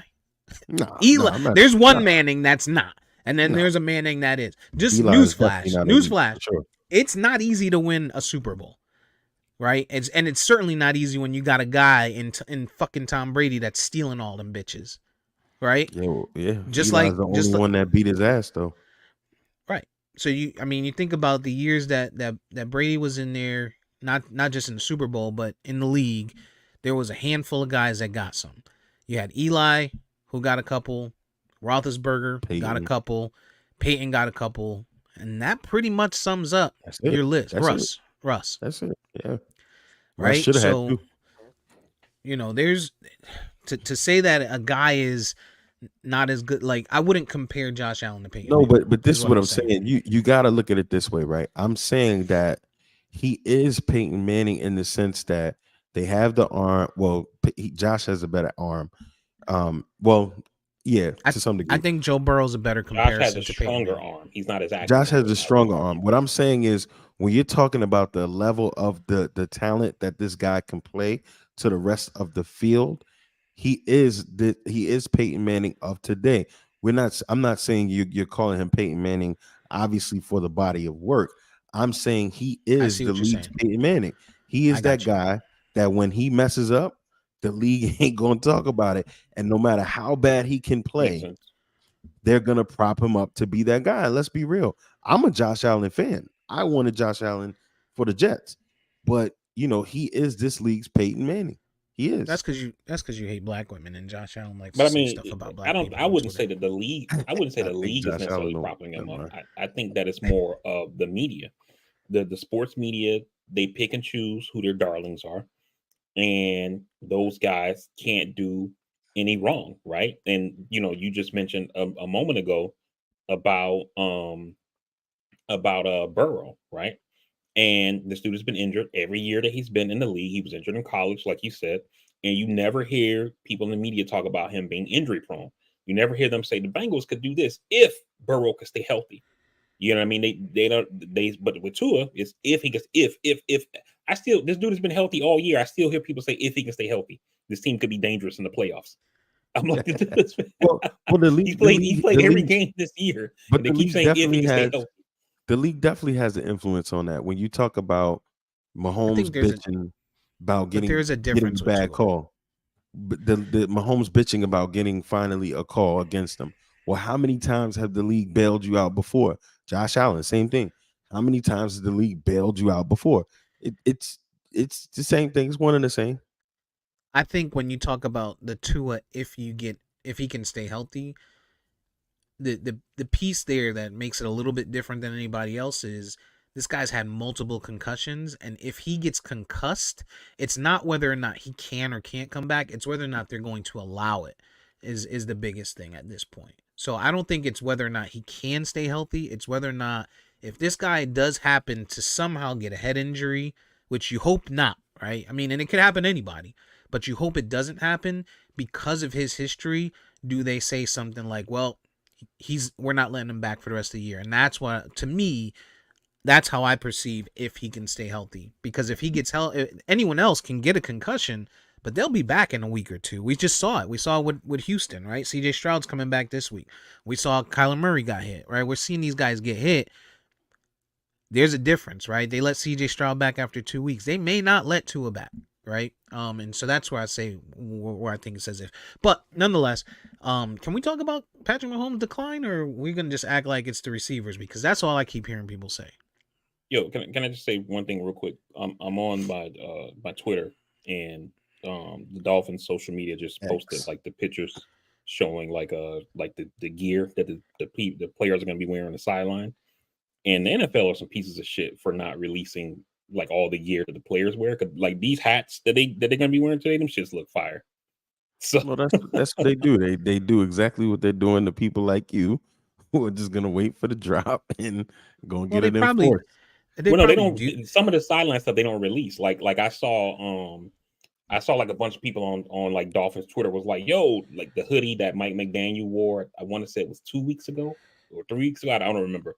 They were like, I can't find it on Team Store. And then somebody replied, was like, that one's not available. That's one of the team only joints that they don't release. Well, yeah, you can't have all you motherfuckers looking like you play for the Dolphins, because a motherfucker like me is definitely going down to the stadium with some official Dolphins gear. And I'm getting on the sideline. You know what I mean? You can't let everybody have everything, you know.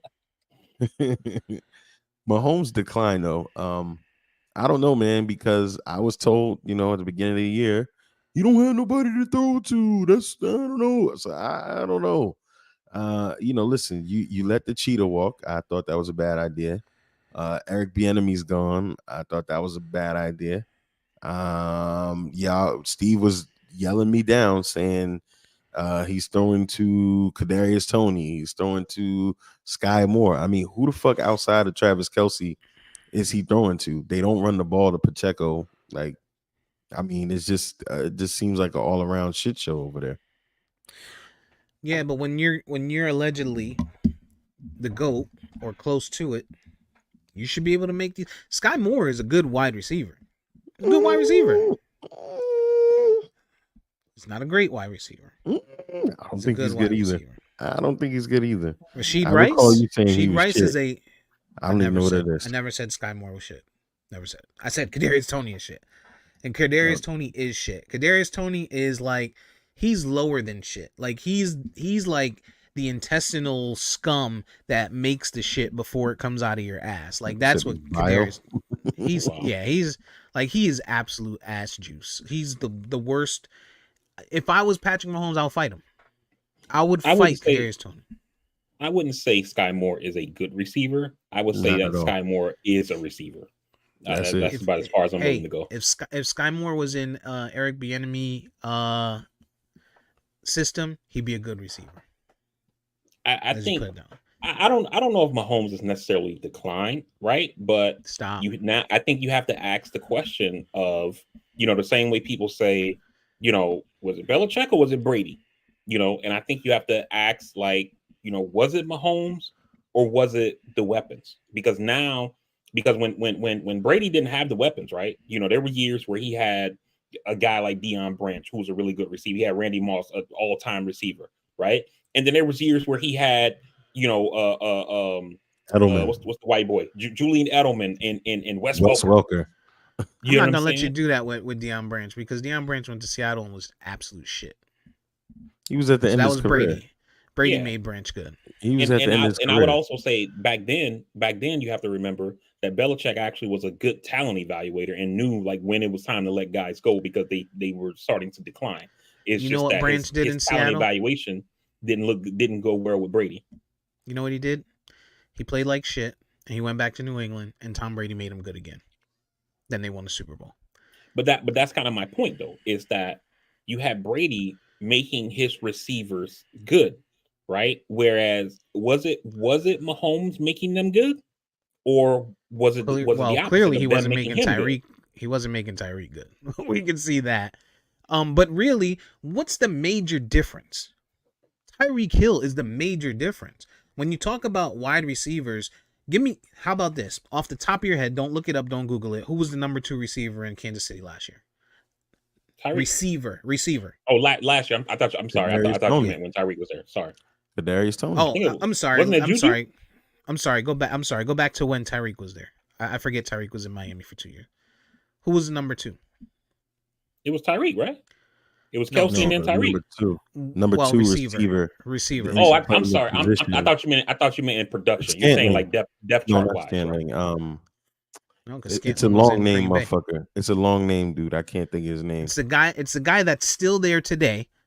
And so when we talk about has it changed, the biggest change, one, Who? Bieniemy. The fuck is his name? Look it up. Because He's Googling. He asked us don't Google it. You don't even fucking know. I'll look it up, but he's still there. It's the guy that went to your team and ended up back over there.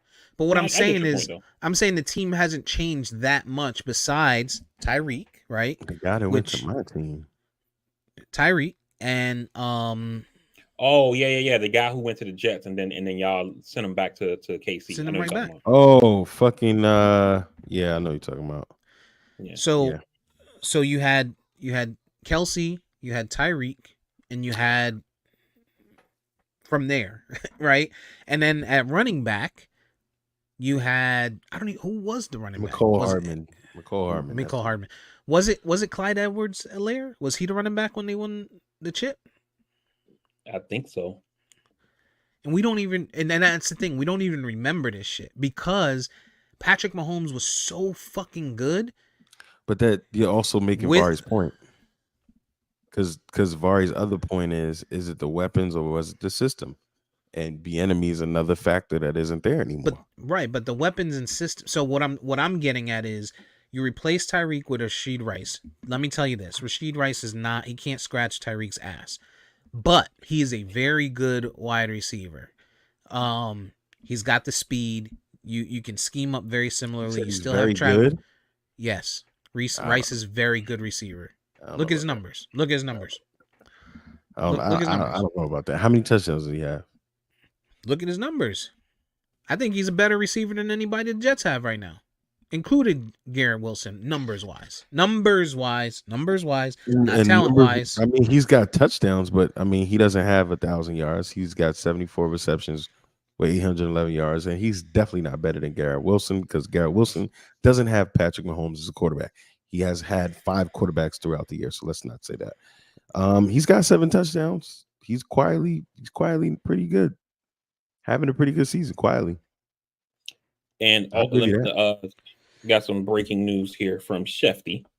Shefty is reporting that Brad Allen, the referee from last night's game, his crew is expected to be downgraded and out of the NFL in 2024. You don't do that if these guys are pitching 1,000 or batting 1,000 or whatever. Well, that guy Brad Allen, or not Brad Allen. Yeah, that guy's been a bad referee for a long time. It's not just last night, and it's not this. It's not even just this year. And I'm just making a point that if this guy was so stellar, the NFL wouldn't be saying, "Yeah, this guy got to go." And I would be careful before I just jump on what Shefty says, just because he's like, "Oh, here they're expected to get rid of this guy," because that's big. That's different from saying they're expected to drop Russell Wilson. Like everything that they've said has led up to that. We haven't seen anything from the NFL. This could be just Shefty saying some dumb shit. I mean, come on, Steve. This ain't some guy on Instagram or whatever. This is Shefty, though. These guys are real reporter with real sources. Right. I mean, could he be wrong? Could he be wrong? Absolutely. You know what I mean? But Shefty's a legit. No doubt. But I'm saying, I mean, it's not like, here's the thing. If this was like, me. Yeah. If this was like I'm trying to think of like one of those fucking one like them shits that Stevie posted in the chat from Instagram, like hotmic.com. You know what I'm saying? I'll be like, I don't know. You know what I mean? We talking about Javier Scoop. right. Javier Scoop. No. You know, like Shefty's a real report. So what I'm saying is, if Shefty was reporting that the NFL is going to fine these guys or they're going to launch an investigation, that's one thing. But to go to the limit and say they're expected to be downgraded and out of the NFL next year, that's big. That's a big accusation. That's a big post to put out. It says out for 2024. So I'm assuming like they won't be in the rotation, because it's my understanding that the league has more refs than games available. And so maybe like if they're going to be downgraded and not be there for 2024, it's like they're going to be out of the rotation and maybe just training all year or something like that, you know. But you don't do that for a crew that is good, is my point. You know, because like a ref that I haven't seen this year, and I don't watch all the games, so you guys could correct me if I'm wrong. That black ref, his name is like Jerome something. He sounds like a old civil rights guy from the 60s. I haven't seen him this season. You know what I'm talking about, EJ? Yeah, muscle old guy. Yeah. Not the guy with the glasses, the light skin guy?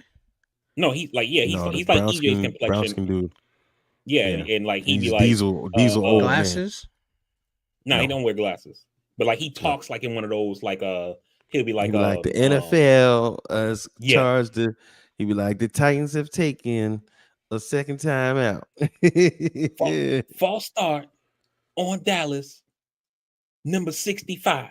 Like his cadence is kind of like that or whatever. Yeah, I haven't seen him this season, so you know, so like I said, I think I don't know this for a fact, but I think that the NFL has more crews than games available, and so that's probably why they can take guys out of rotation or whatever. I'm assuming. I'll believe it when it comes from the NFL. That's big. That ain't like, oh, we might have a trade at the deadline. Like, that's different. We're talking about niggas not having jobs next year. I wouldn't expect Adam Schefter to be the guy to know that firsthand, like up front. Hey, let's get this out to Schefter. Nah, I don't think that's how this works. That's not Schefter. Nonetheless. All right, what else we got going on? NFL, nothing too much going on there. Fantasy football, fantasy championships. I'm in 2 of them this week. I had Dak last night. And we got some sports betting. I just put in a couple of bets this morning. Anything notable that you saw, EJ, to put bets in on? No, I mean it's a rough week. I mean, I did my pick'ems while I was in DC. I had the anytime touchdown bets are pretty fucking wild. Like if you just put a number of them on a shit and you put $5 down, you get a good amount of change. I had 129,000 one going, but fucking. I was gonna say you need to like temper yourself down to like 5. Max yourself out at 5, because you be putting these 37 leg parlays and be like, oh, I didn't hit. Well, no, I mean it was the anytime touchdown joint was just a bonus bet, so I just put it out there. But that college basketball shit should have fucking hit. I was 13 out of 14, and Florida State loses at home to some no-name university in Tennessee. You got to be fucking shitting me, completely shitting me. All they had to do was win. I put a bet in last night, 4-leg parlay on division winners. Let me see how you guys feel about this. I got Tampa Bay winning the NFC South. They were at -500. There's probably no major question there. I put Miami on this one, winning the AFC East, -300. Great chance. I got Philly winning the NFC East just because they have no competition. Unless Arizona can get it together today, but it's in Philly, so I'm really nervous about that. And I chose Indy. So those 3 were negative odds, -500 for Philly. But then I chose Indy to win the AFC South at plus money, +260. And that 4-leg parlay came out to +591 with 3, which are almost all but done. And then it's really just a matter of Indy getting it together. I figured Trevor Lawrence is hurt. Tennessee is Tennessee, and how much money you gonna put on is the question. That's what I'll be at. I don't like putting a lot down. I only put 20. So what you gonna get by like 70 something? No, it's 100 and what did it come out to? It's plus 591. Oh, So plus 591. Okay. yeah, I'm not doing a minus on that one. 133. I don't know why I was thinking in my mind something different. Yeah, it's okay. I Um, mean, you like winning and flipping your money, so I get it. That's Right. what I do with the pick'ems. So And then I got a 5-legger. To your point, some touchdowns.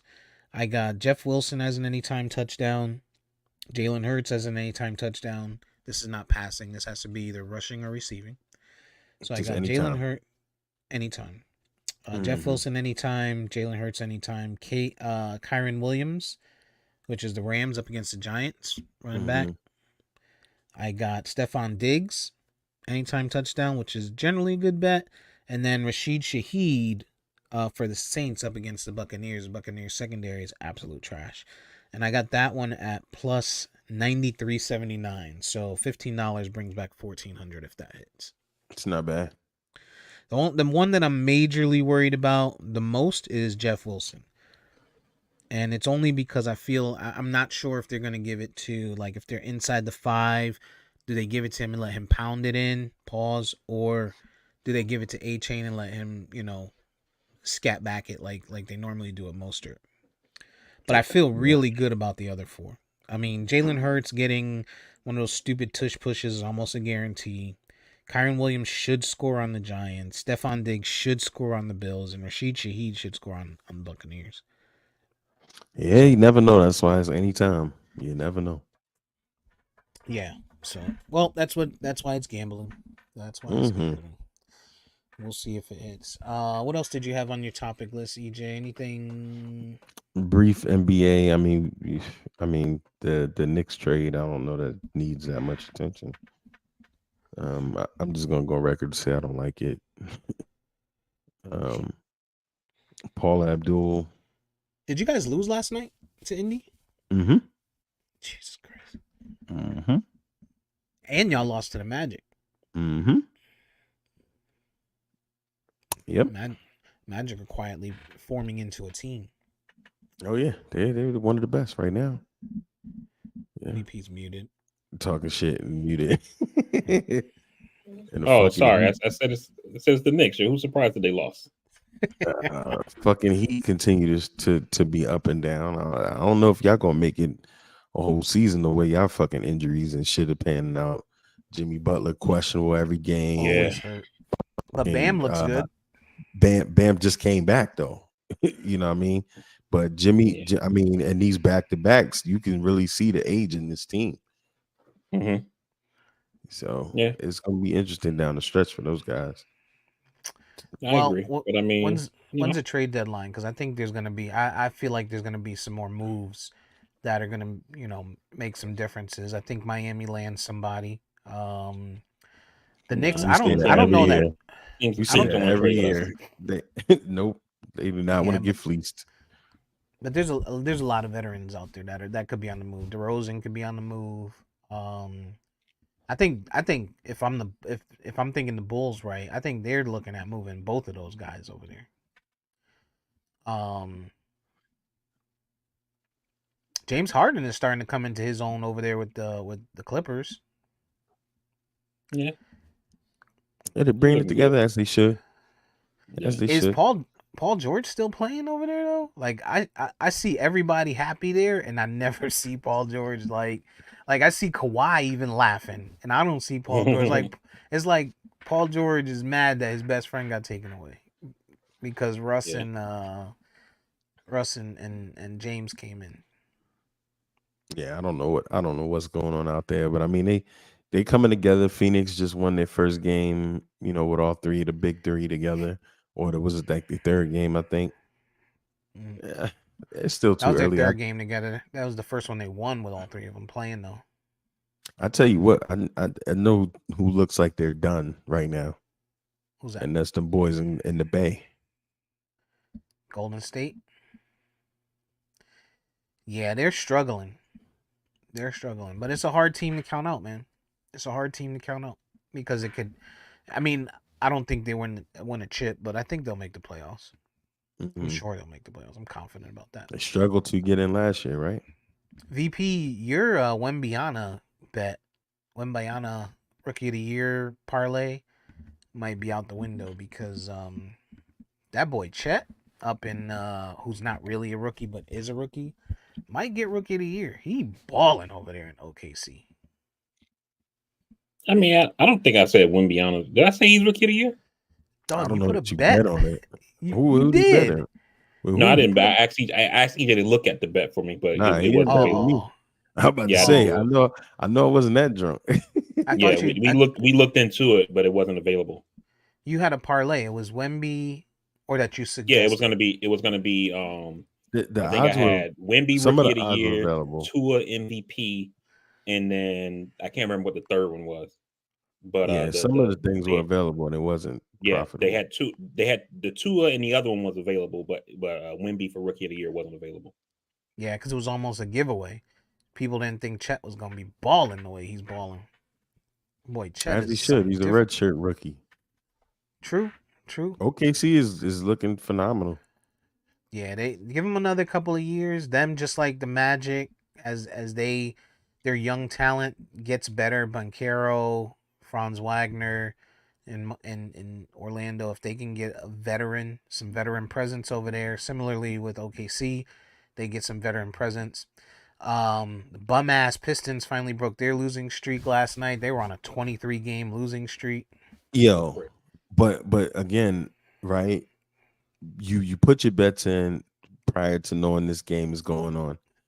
The Knicks and the Raptors make a trade right then and there, which takes away from both rosters being anything like it was just the night before.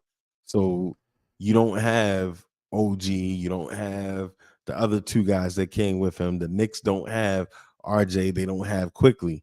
So whatever the lines were gonna be for either one of those games, it's now all gone to shit. And so the one game, if you decided to bet that the Pistons would win, the fucking Raptors made it that easier for you. You like that trade? I don't remember us talking about it in chat. I don't. It's a front office move. And you know what I realized about Knicks fans, older Knicks fans and Jets fans? They're like the ultimate side piece. They're sticking by their man, thinking that one day they're gonna get chosen. Because some of these guys, black or white, you will hear some of the stupidest company arguments. Oh, it's a great front office move. It makes sense. No, Leon Rose brought in a guy who has the same agency in CAA with OG Anunoby, and this guy is highly overrated. Oh, he's a 3-and-D spot up guy. Yeah, he's 6'7" with a 7-foot wingspan, and he plays defense. But you just basically pick swapped RJ Barrett for this guy, and then you gave away your next leading scorer in Emmanuel Quickly, who you probably could have sent anywhere else to get any better return, or packaged him with someone else to get a real superstar. This team is not going to go anywhere. It's going to be a 6th or 7th seed at best, fighting to hopefully win a first round play. Unless they get someone else in here that's going to be a true superstar, it was a shit trade to me and didn't make any sense. RJ Barrett gets to go home to Canada where he will be more appreciated than his fucking franchise has done for him. And he'll prove later down the line that he was actually a superstar that we gave up on too early, like we've done many other people. Is RJ Barrett the guy that they should have gotten rid of? No, I don't think so. But they can't get rid of Julius Randle. Why? He's got no trade? No one wants it. No one seemingly, from what we know, no one seemingly wants him. I got you. Okay. That makes more sense. To Yeah, his that's credit, a he tough dropped trade. 50. I think you got decent return. I would have, if I was you guys, I would have probably tried to go after Barnes, which they probably did. And Toronto probably told him kick rocks, but I still would have tried. I would have pushed. I would have liked that if I was New York. But I think those guys aren't too bad, man. Yeah. They're not bad. And your boy is. I mean, RJ. Quite frankly, he's up and down. He's gonna give you 23, or he's gonna give you 6. I mean, he averages 18 a game, where OG averages 15. And my thing is, people are saying, "Well, we're gonna dump his contract off," but okay, stupid. We're bringing in OG who can re-up at the end of the year, and you're potentially going to pay him the same amount of money, and he's 3 years older. Like, I don't get it. I don't get it. I don't get it. Watch this space. Watch this space. Is government on pause or some shit, Vari? Nah, I mean it's everybody's on vacation essentially. Congress is out of town, president is out of town, so there's pretty much nothing happening in DC right now. So the only thing really politics wise is going on is the we talked about it last week with the Colorado Supreme Court removing Trump from the ballot, and then this week in Maine, the Maine Secretary of State also removed Trump from the ballot, citing the 14th Amendment. So that's basically where things are. And then yesterday, the special counsel submitted their brief to the DC Circuit Court of Appeals based on for Trump's claim of presidential immunity or absolute immunity, he calls it, from criminal prosecution, and double jeopardy for the January 6th charges that he's facing in DC. But other than that, there's not really much happening politics wise. In California, was it California's Yes. that didn't follow suit to get him off the ballot? Yeah, California and Michigan this week both left them on, but what they've done is, and you saw this same thing happen in Minnesota and New Hampshire when they had these questions in front of them with this 14th Amendment stuff, is that they're getting rid of these cases on very technical grounds, like saying like, oh, the people who brought the lawsuit don't have standing. So like in court, standing basically, just think of it as meaning like you have skin in the game, right? So like if Steve's neighbor, rams his car into Steve's house, I can't sue the neighbor because I don't got no skin in the game. You see what I'm saying? And so that's what they've kind of dismissed these claims on, is like very technical things like standing, and not ruled on the actual merits on whether or not he should be barred because of what happened or whatever. So And the other thing, we paid our last bit of 250 mil to Ukraine as the funding exhausted, based on what the funding, Biden was authorized. They're still going to be able to send stuff to Ukraine. The president, if he wants, can send stuff. He can declare it like an emergency and then send them like an emergency arms package or whatever. They just did that with Israel last week and sent them a bunch of weapons and stuff like that. So there's still ways to move stuff around. The Congress will complain about it or whatever, but at the end of the day, they're still gonna. It's not gonna be as robust as it's been these last year and a half or however long that fight in Ukraine has been going on. But it'll still happen to some degree. Are they still fighting? Like, yeah, they still are. The Ukrainians actually would argue that they would be doing a lot better if there are things that they've asked for that we have denied them and then we later gave them. Mm-hmm. And they're essentially saying, like, if you guys had gave us this shit when we first asked for it, we would be doing a lot better in this war. And I think it's one of those things where it's like, nobody thought they could win. Everybody's like, oh, this thing's going to be over in a week, and then it was a year later and it was like, oh, okay, let's give them these missiles that he asked for last year or whatever, and it's, so, but I mean, it is what it is, but yeah, it's still going on. Yeah, that's that. Interesting. All right, well, nothing going on in the on that front. Last student loans of 2023 have been paid for me. How about you, EJ? Because 2024 will be paying them again. They ain't getting shit. Again. Thanks, Joe.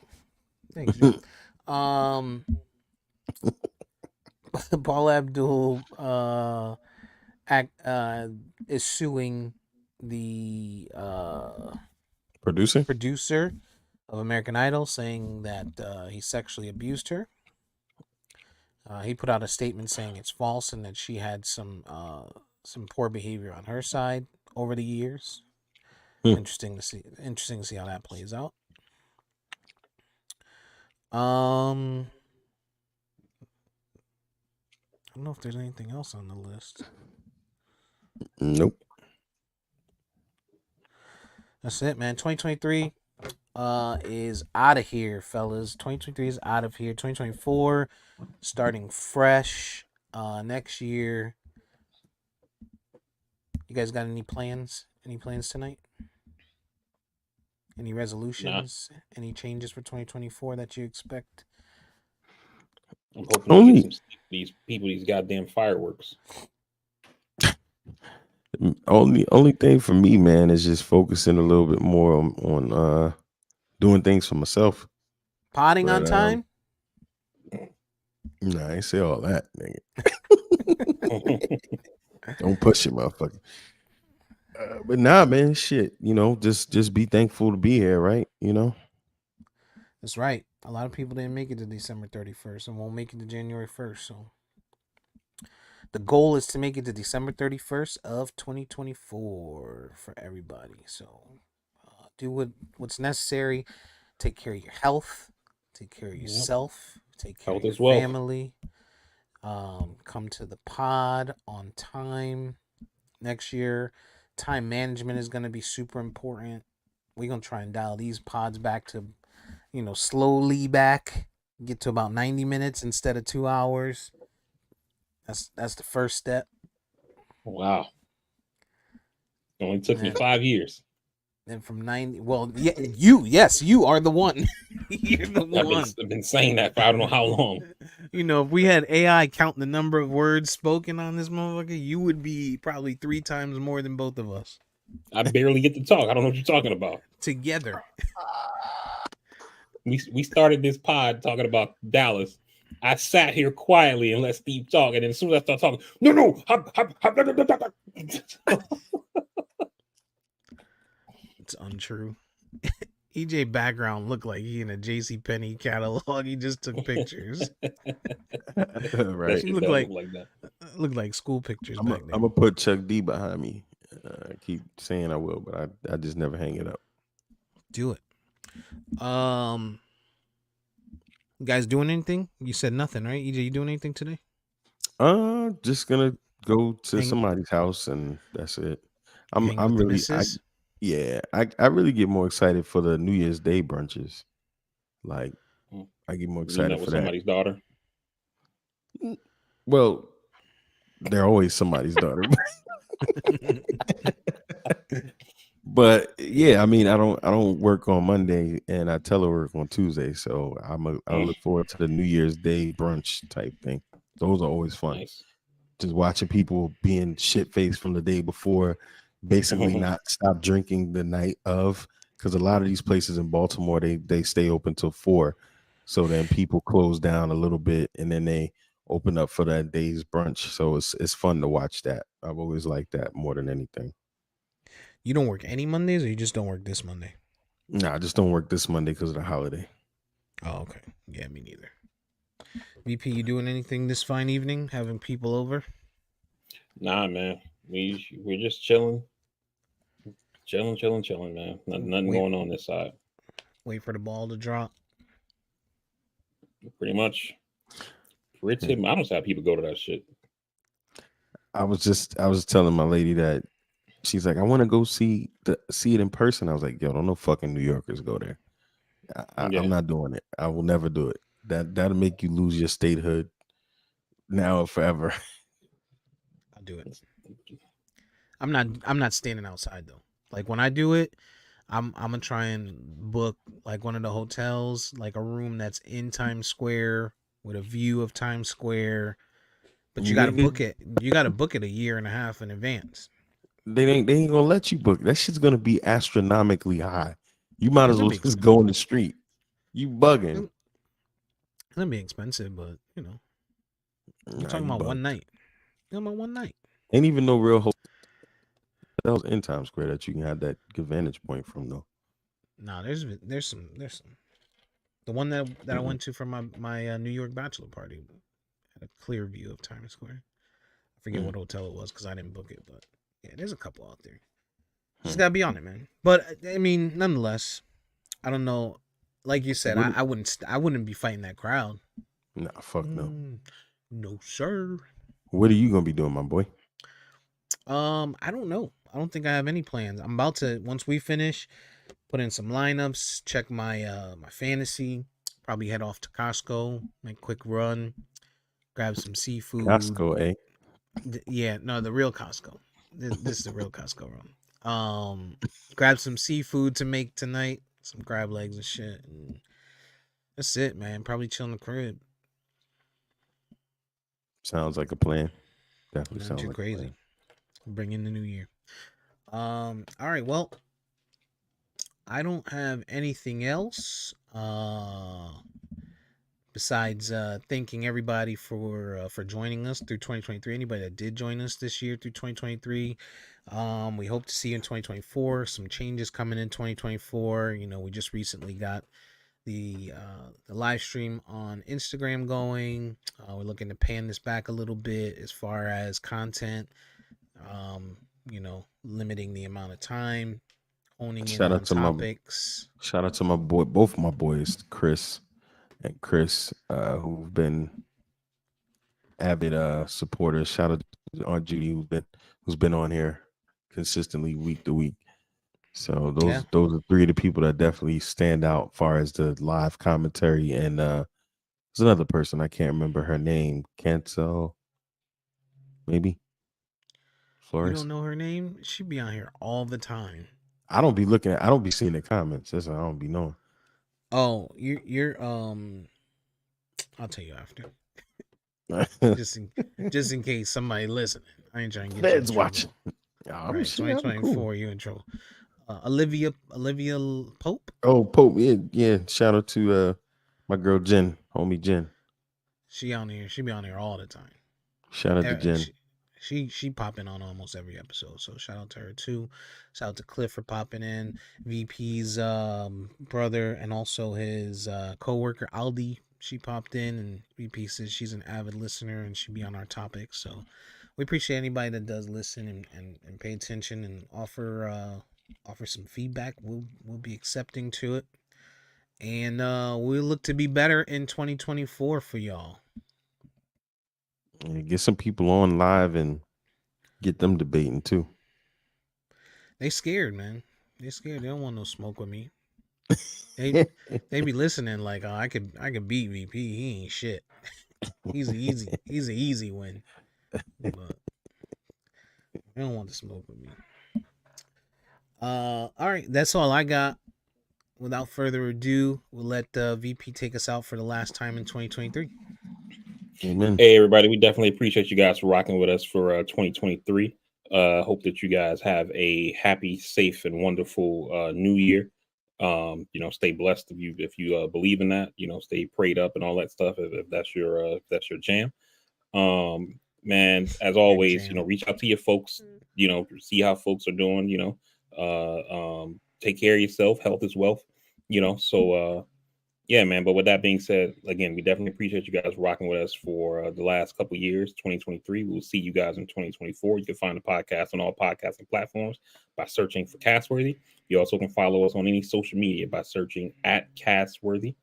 For Instagram, it's at Castworthy_podcast. While you're there, you can leave a like, subscribe, share, comment, follow, tell a friend, help us grow the audience. We very much appreciate it. And with that being said, man, we out. We love you guys, and we will see you with a fresh episode in 2024. We out. Stay up. Peace. Peace.